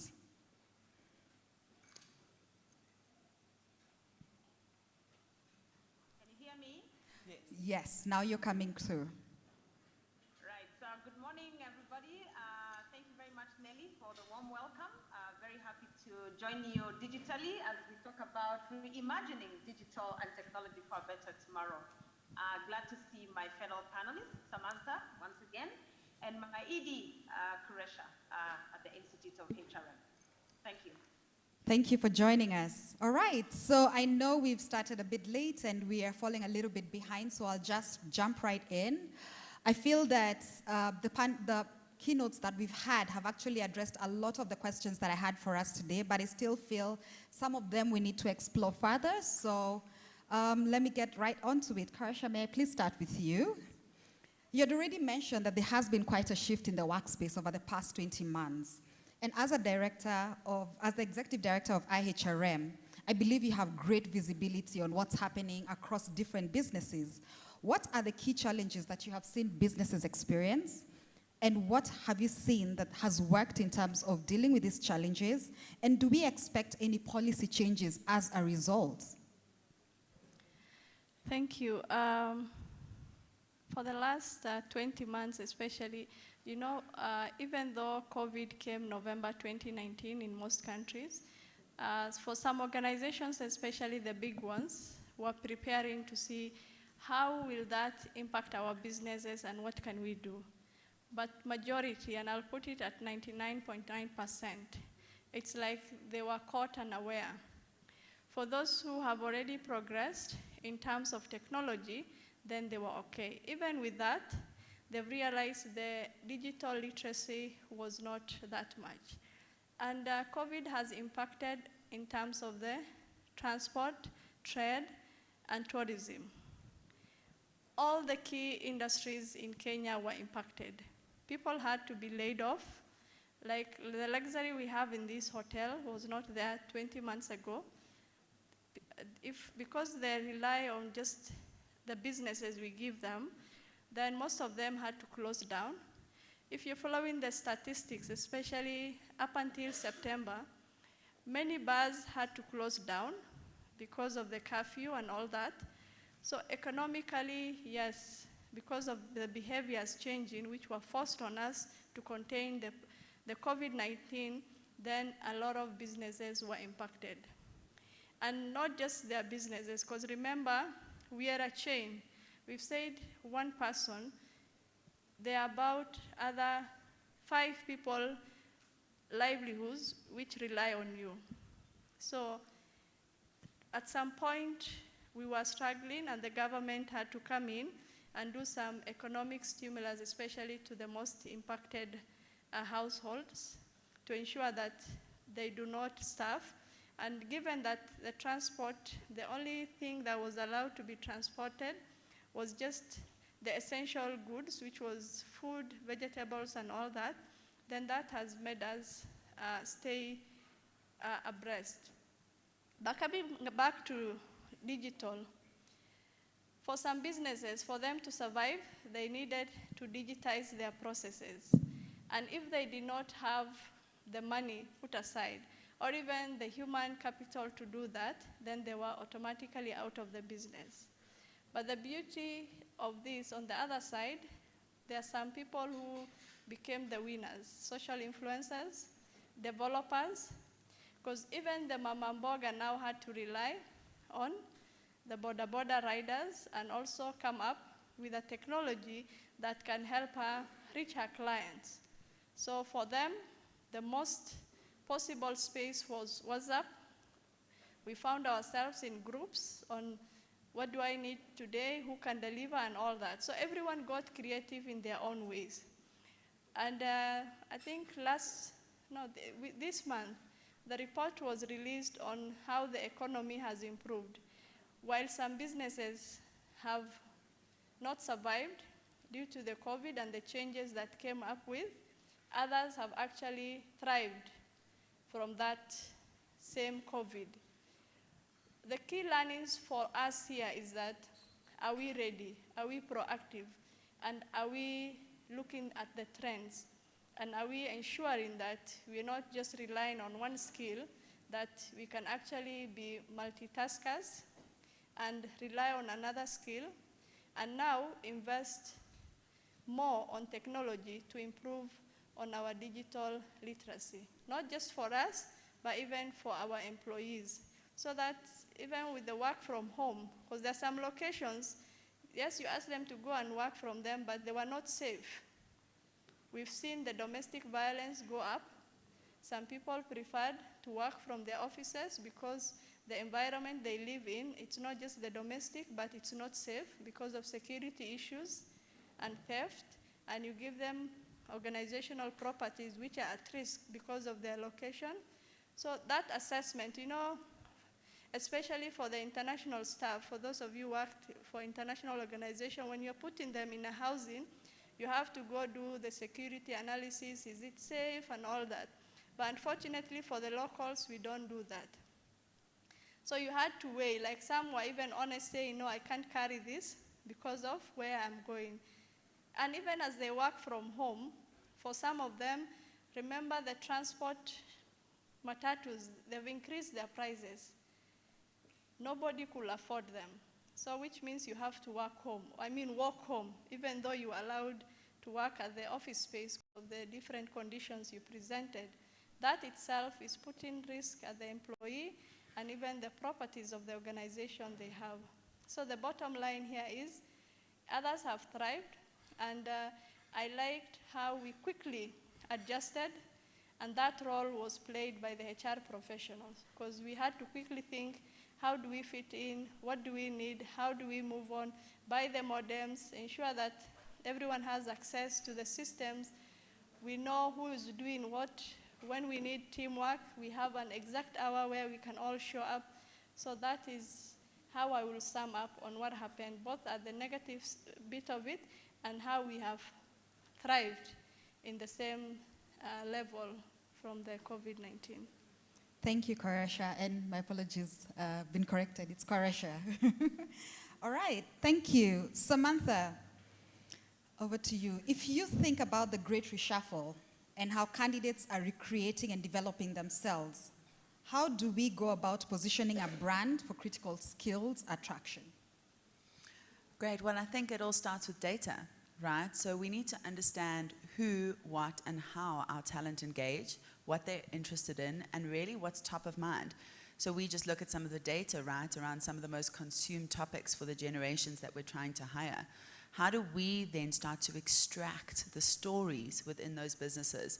It's not necessarily just that job advert. We heard from Kuresha about Safaricom, right, and how they were recruiting. It was done in a video. It's more than just a job description that lives digitally somewhere or a downloadable PDF about your role and what's expected of you and your responsibilities.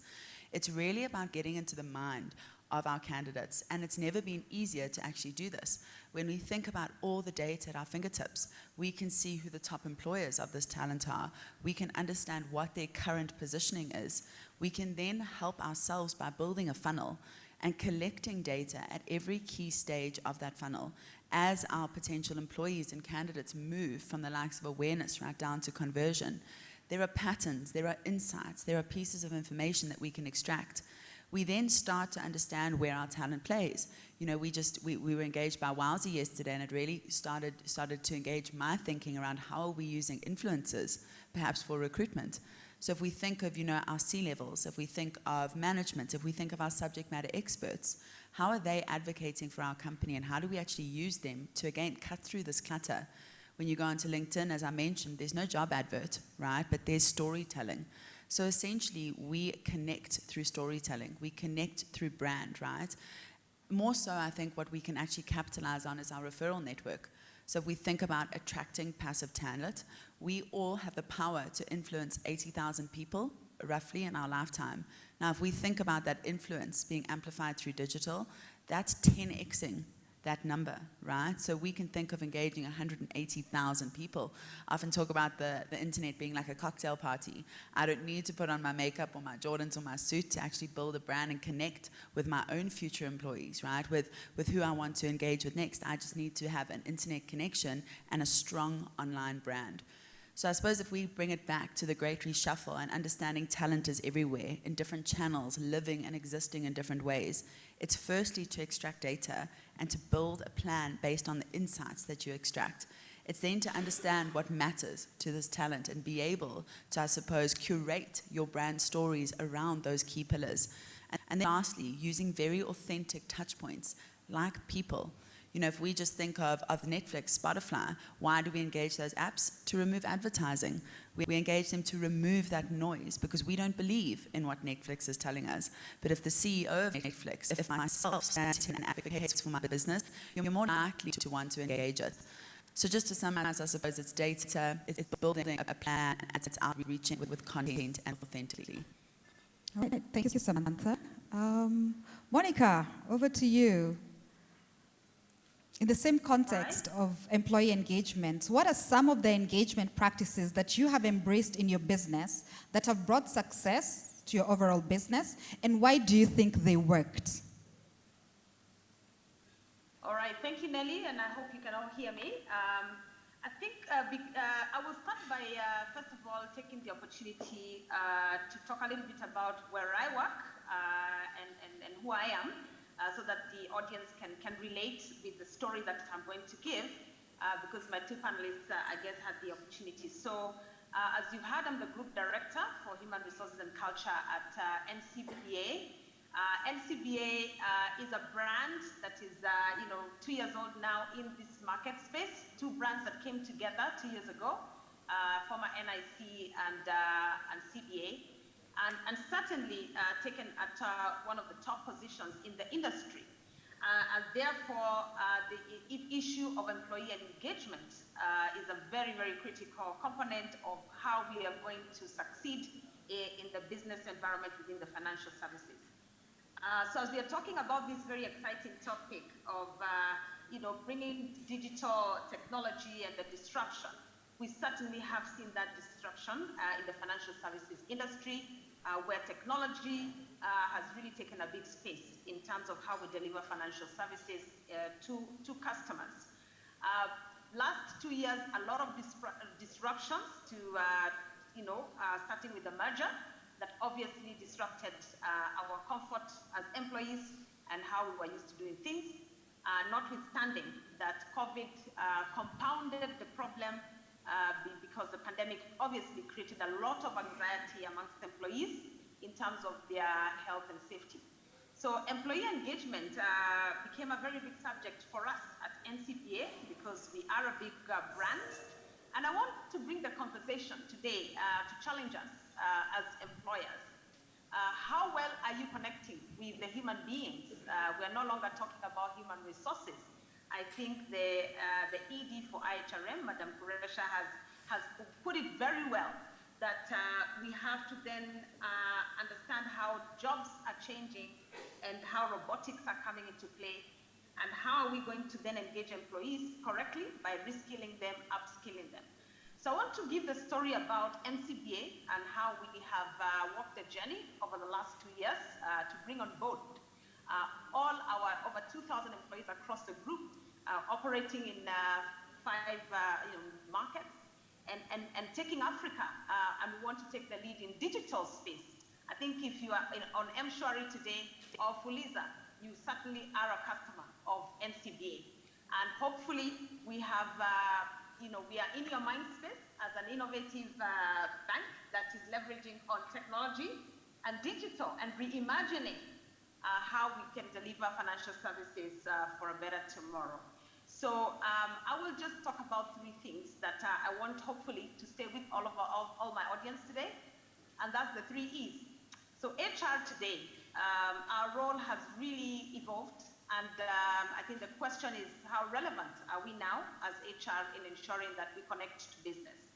So in terms of employee engagement, we have to, at Ncba, we connect 3 E's. So I think there's one of my panelists who talked about 3 A's, so I'll talk about 3 E's. And the first one is the brand experience. So today we have marketers in the room, and we have HR professionals in the room. To me, brand and culture is one and the same. If your external brand is out there and giving a value proposition to your audience, how well is your internal brand speaking to that? So your employees, I think it's Samantha who said that people don't believe brands anymore. So your employees are great ambassadors to your brand. And so at Ncba, we consider our employees as the second E, which is employee experience, has to then really talk to the brand so that our customer experience then is able to wow our customers. And therefore, the 3 E's, which is the employee experience that touches on employee engagement, the customer experience, which is what our customers really should be experiencing, that we know you, we will back you, and we will wow you. That's our proposition for you as our customers. And the purpose, which all employees today is in the new generation, where we have majority as millennials and then Gen Z. In fact, at Ncba, 87% of our population are Generation Z and the millennials. So they want to be engaged very differently. They want to get purpose and meaning in everything that we are doing. So we have to have an employee value proposition that speaks to purpose. And I'm proud to say that our employee engagement starts with our EVP, which says that you are inspiring greatness, and you can come to work every day and do greatness. So how we engage our employees in summary is that we connect all the 3 E's so that everybody is very clear on the purpose as to why we wake up every day and come to work. I personally wake up with a lot of excitement every day, with fire in my belly. I think it's our MC today who said, eloquence is logic on fire.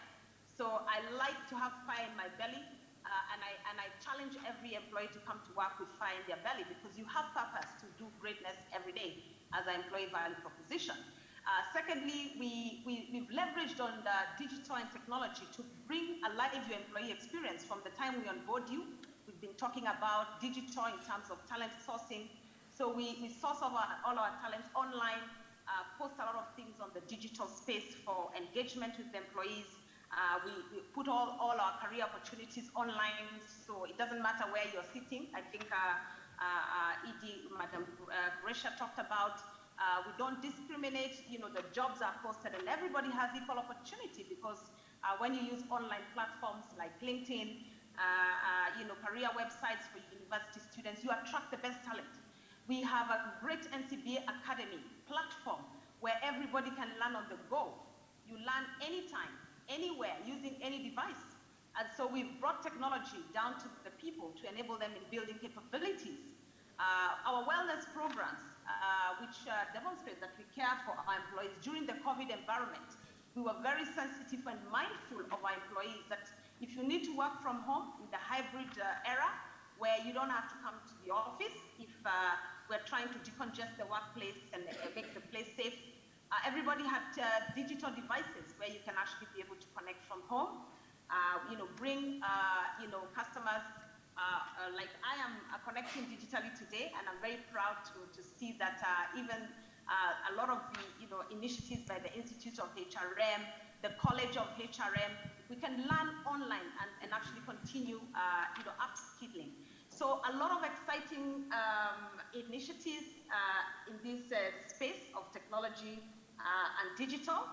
And quite frankly, I think for you to be an employer brand of choice, digital and technology is absolutely critical for you to engage employees. I want to just give one last example that's really exciting for me.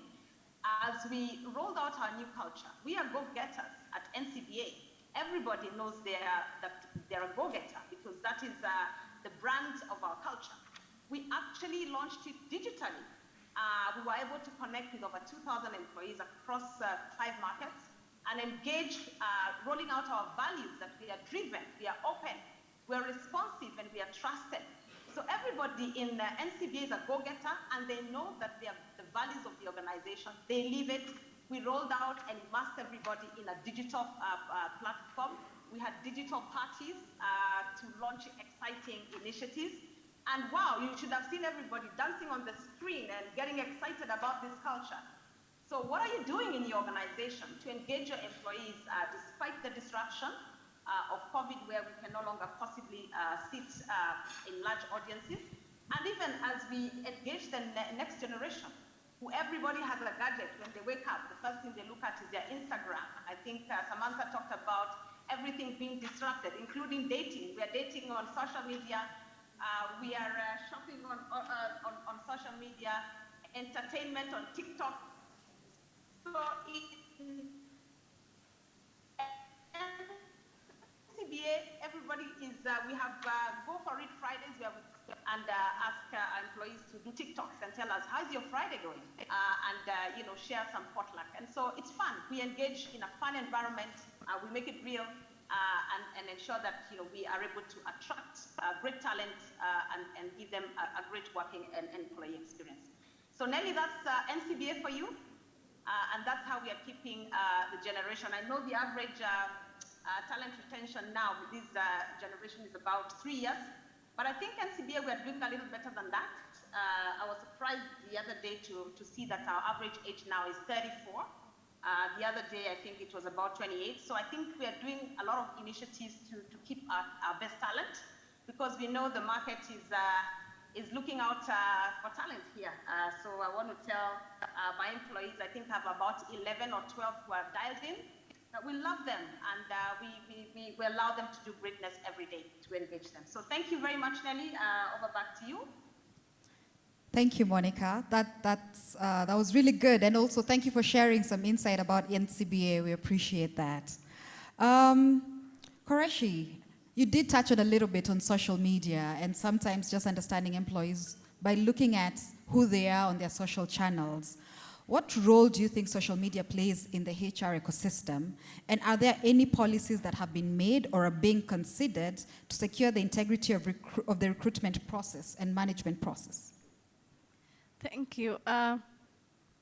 Social media, and you've seen nowadays, especially for businesses, even when it's not your fault, an unfortunate incident happened, let me start from there, in one of the major hotels.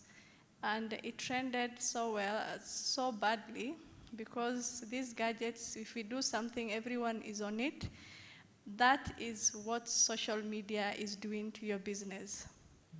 So, and I would like to talk to the employers especially, because she talked about employee engagement. Once you walk into an organization, then that is where you belong. And given the markets and the disruptions, you have to ensure you do everything possible that there is no negative information about your organization, the brand out there. And how do you do that? You need to act quickly. Because there are videos in TikTok, 30 minutes, even in your WhatsApp status, 30 seconds, another 30 seconds. Did you have to wait until something gets out of hand, that someone is recording for more than 3 minutes, that you come and react? And trust me, maybe some of those employees have seen the incidents happen through their social medias, and that's why they acted. I will not be wrong if I make that judgment. So that's why you have to be present everywhere, survey around, and ensure your brand is protected from human errors. What do you do yourself as an individual? Now, if I come to you as prospect employee or an employer, again, your brand must stand out. How you present yourself is very important. And what you put on the social media, you can choose. Do you want to show us the full side of you or just one side, so that we go and fish and find out more about you? So I will say, just use keywords. Be very economical, but to the point on who you are. Do not overshare.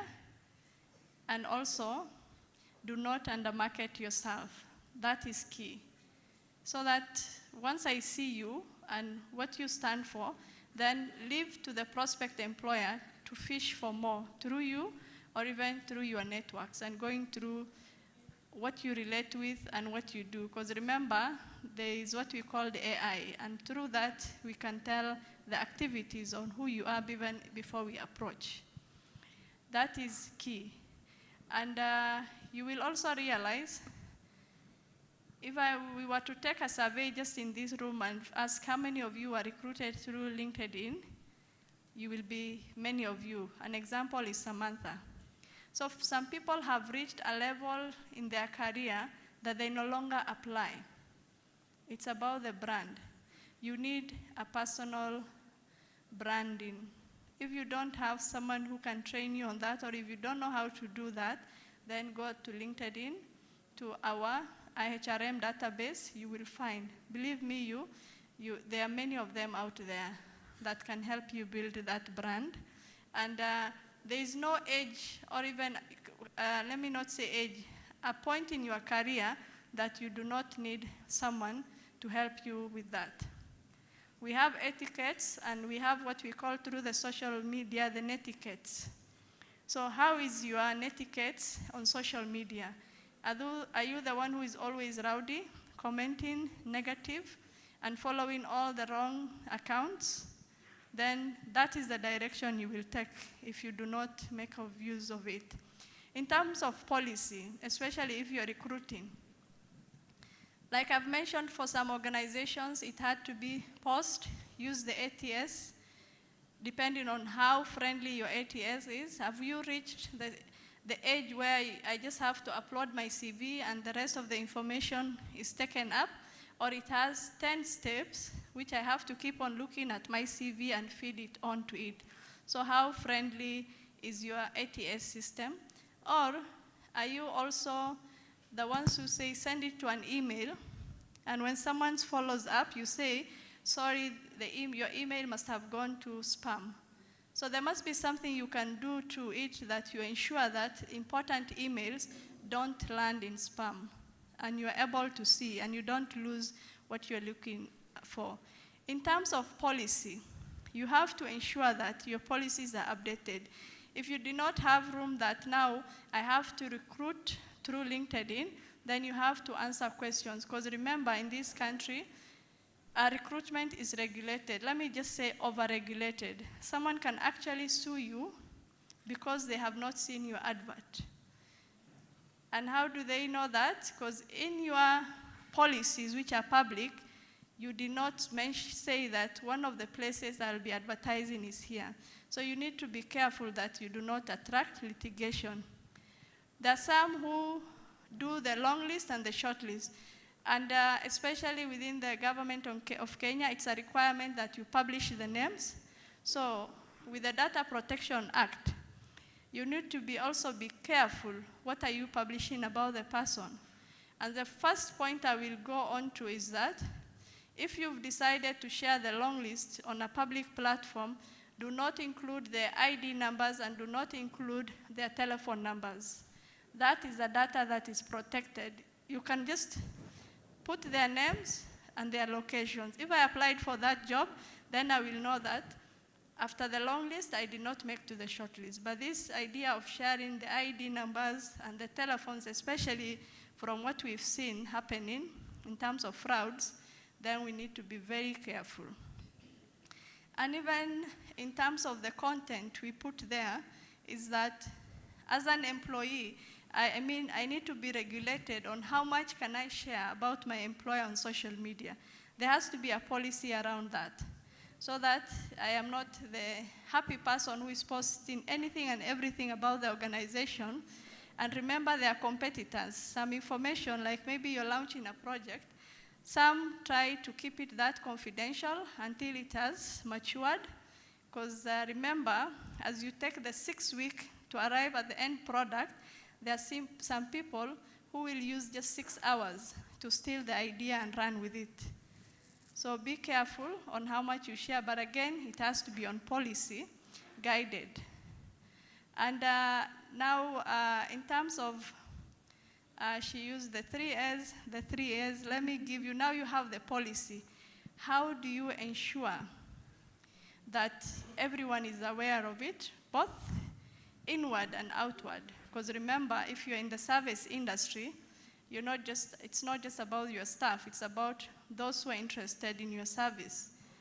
You need to ensure that people can easily connect with you.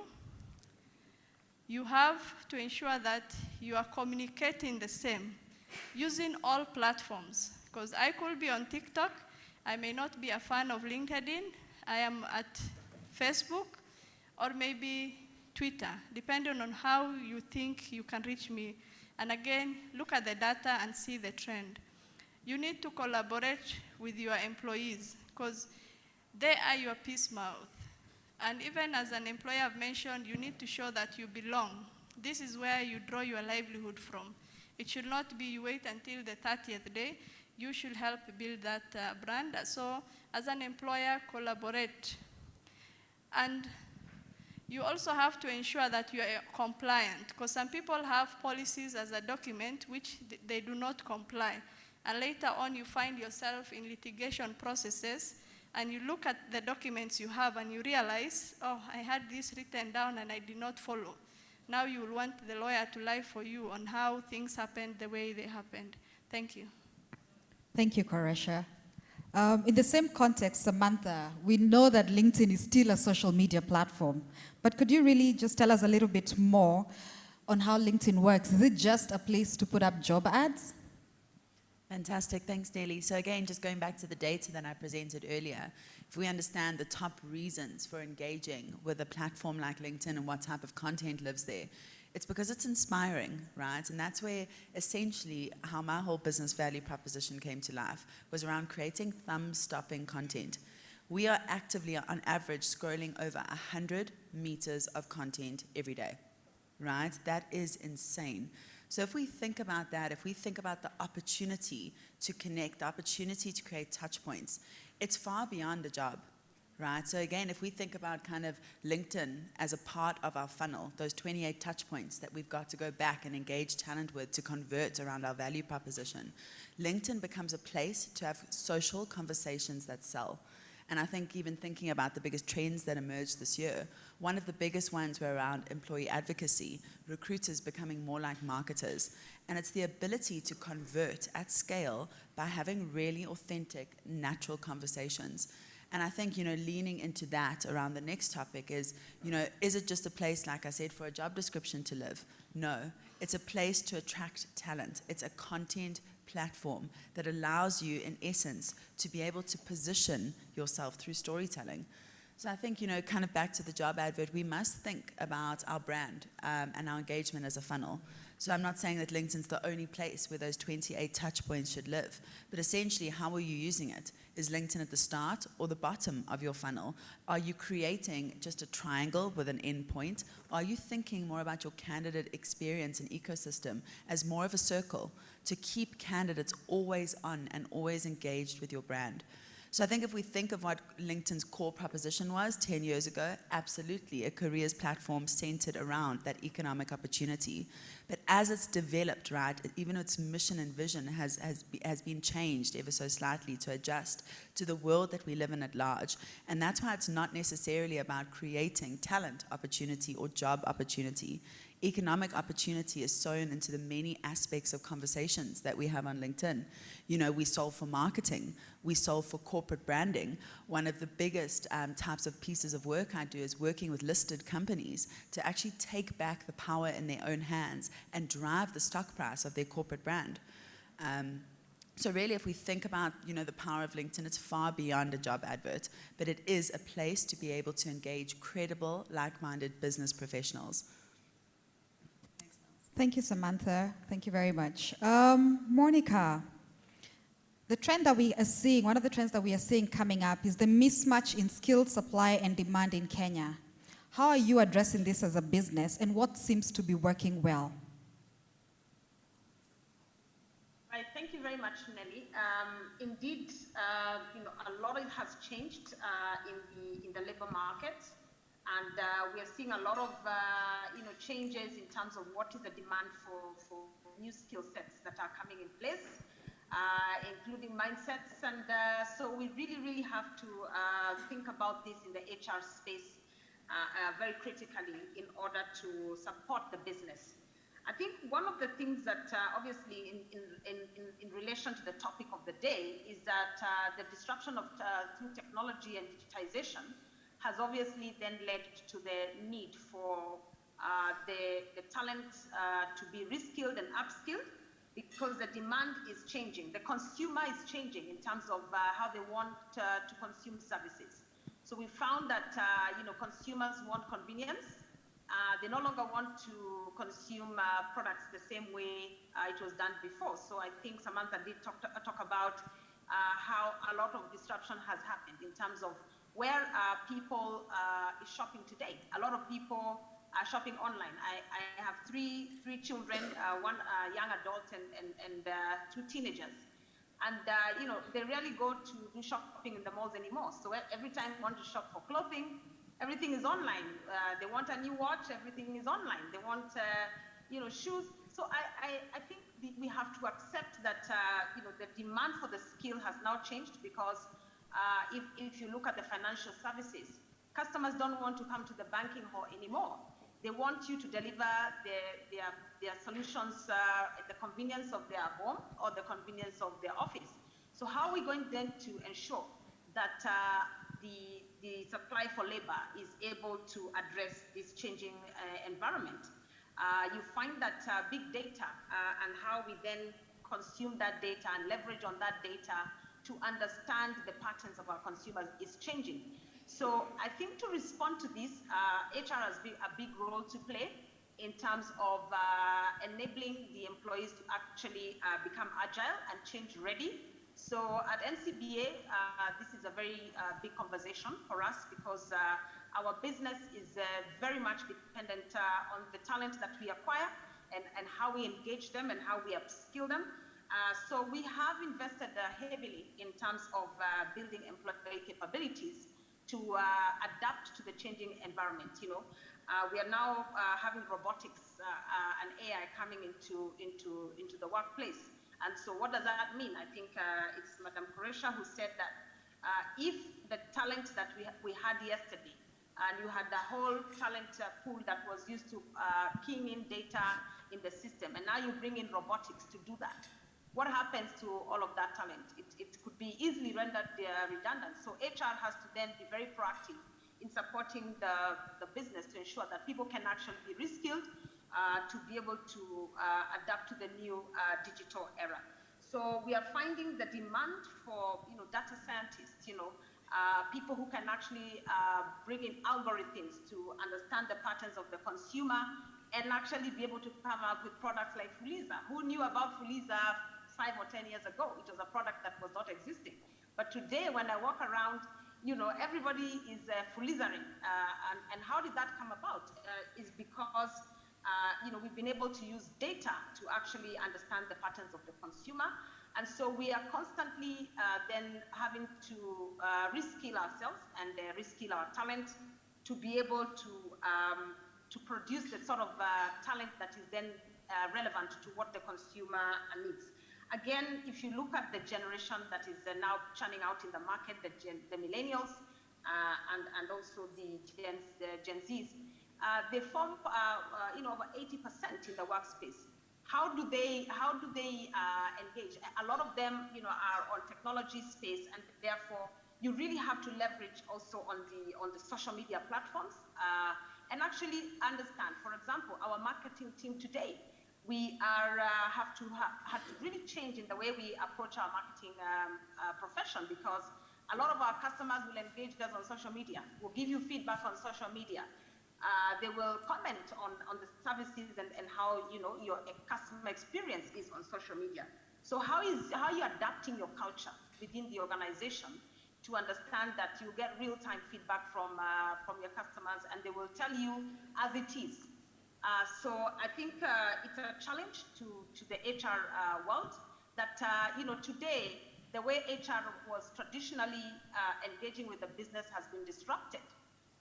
People are demanding for an HR professional who understands the business, so business acumen, you can actually be able to really engage on strategy, understand what is happening in the landscape of regulatory framework changes, and how is that impacting the business, and how will you engage the talent, and employee experience, because this is the world of today. Change is a constant. How are you building your leadership capabilities?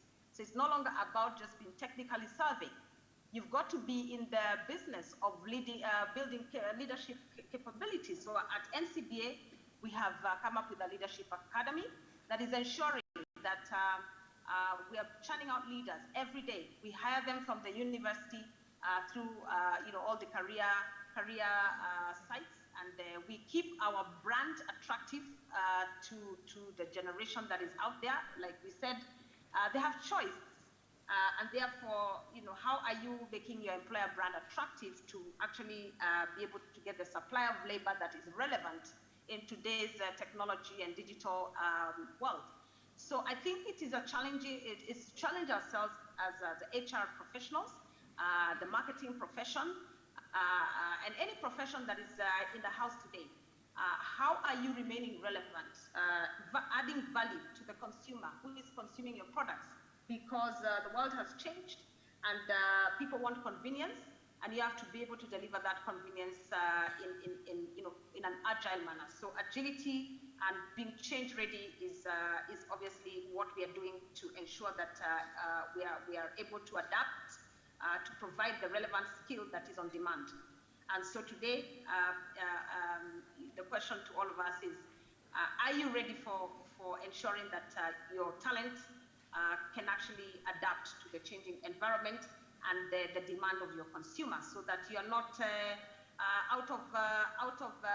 you don't become irrelevant. I must congratulate Madam Qureshi. I have to congratulate our profession, because I have found that you've adapted very well to the changing landscape. Because if today, with the disruption of COVID, you could not deliver your programs online, you would have lost a good population of us who want to continue learning, but we are not able to come to the college, for example, and yet we need to be certified HR professionals. So today, I can just go to the learning portal. I can have the program delivered at my convenience, at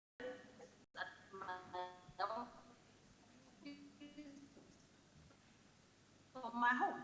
Because, as we said, it's a hybrid model. The way that we have to ensure we're understanding our consumers and being agile and change ready to add value to the changing, disrupted environment. Thank you. Back to you, Nelly.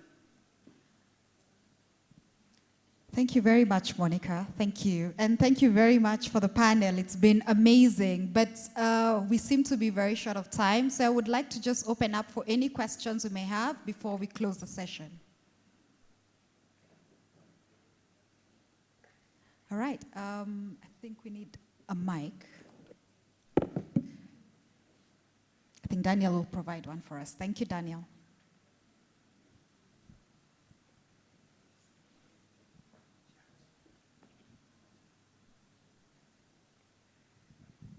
Good morning. Thank you very much for, first of all, your presentations and as well as the panel discussion. We've been kind of up and down managing other things, but every time I sit down, I hear gems of something. To Madam Qureshi. Yeah? Qureshi. We both commented that we felt so called out when you talked about solutions-driven, result-oriented. We started opening our CVs and showing each other, because those are the things that we've been saying. And I think we've spent like the bulk of the week talking about, algorithms and reinventing yourself, and the same things Samantha was talking about. So it was a very, very good presentation. Thank you. And to Nelly for being such an awesome host or panelist. Thank you. Thank you very much. Any other question or comments or feedback? All right, so I would just like to close, and I'll ask our panelists just to give us one last, take home, maybe in one sentence or in a short paragraph. I'll start with you, Samantha. Oh, wow, Nelly, thank you. I think just to go back to, I think, my closing slide, if you're not creating a thumb-stopping talent brand, someone else is going to, right? And they're going to start taking the key talent that you need to grow your business. So lean into the discomfort of this new world and see it more as an opportunity than a threat. Thank you. Koresha, please. Thank you. Mine is, things have changed. For the last 20 months, we're doing things differently. And I would like to leave with you all, especially the HR professionals, before you talk about what can I do about it, think about what have you done about it before it hit you. Thank you. Thank you very much, Koresha. Monica, one last parting message. All right. Right, thank you very much, Nelly. I think for me is to challenge us is how well are you positioning your employer brand? Are you positioning it as an employer of choice? Are your employees your brand ambassadors? If not, then you need to think about your 3 E's. How well is your employee experience connecting to your brand experience and translating to the customer experience? The 3 are joint on the hips, and therefore, if you are thinking that you will position your employer brand without thinking about your ambassadors as your employees, it's time to rethink and reimagine. Thank you very much. That's my participation. Thank you very much, Monica. To all the listeners today. Thank you very much. All right, I think the panel is done, and before I invite our speakers to step down, please, please, please give them an amazing thank you clap.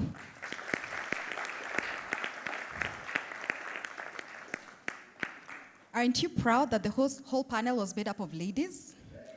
We are doing amazing things. I always feel proud when I find myself in a space with other ladies who are doing amazing things, who are trying to break the glass ceiling. We won't all make it to the top, but guess what? We are cracking it for the ones who are coming after us. So let's keep pushing. And for the gentlemen who are always supporting us, don't stop. You have daughters, you have sisters, you have wives, you have partners. We appreciate all the support. So I'm not gone yet. I would like to give a vote of thanks. So on behalf of LinkedIn and the entire Turn Left Media and Social Craft team, and on my own behalf, I would like to extend a very hearty vote of thanks to all of you today. Our speakers, Koresha Abdullahi, your thoughts on usipojipanga utapangwa and the green economy and green employment definitely gives us all something to think about and is a very strong call to action. We appreciate that. Samantha Coombe, your insights on the power of positioning, the need to be hyper-connected, and the great resignation.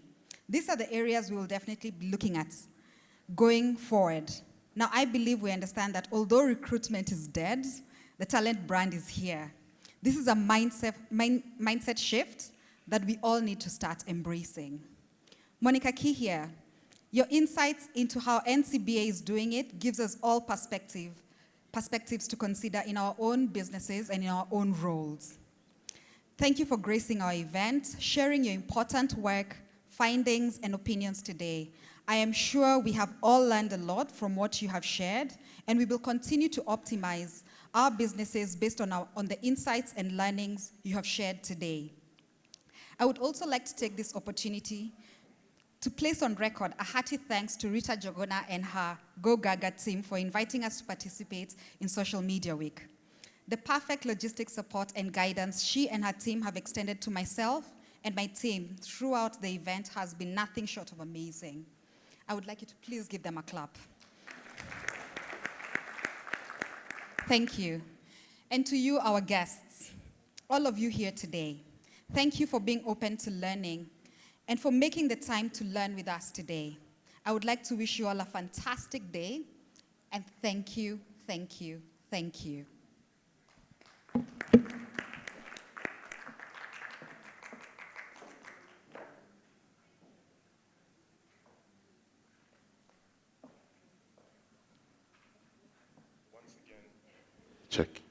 Once again, thank you so much, and a massive round of applause once again, ladies and gentlemen, for that panel.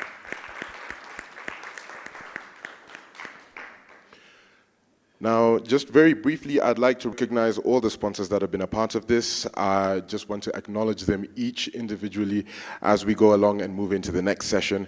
Safaricom, Ministry of ICT Innovation and Youth Affairs, the Citizen Digital, of course, powered by Royal Media Services, Turn Left Media, thank you so much, Cellulant, Wowsy, Nestle, EABL, Kennick, Oracle, Meltwater, Institute of Human Resource Management, thank you so much, Kenya Institute of Bankers, and Digital Media Awards.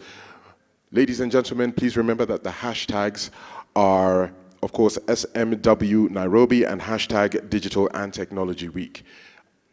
Pardon me, just a second, there's some information coming in.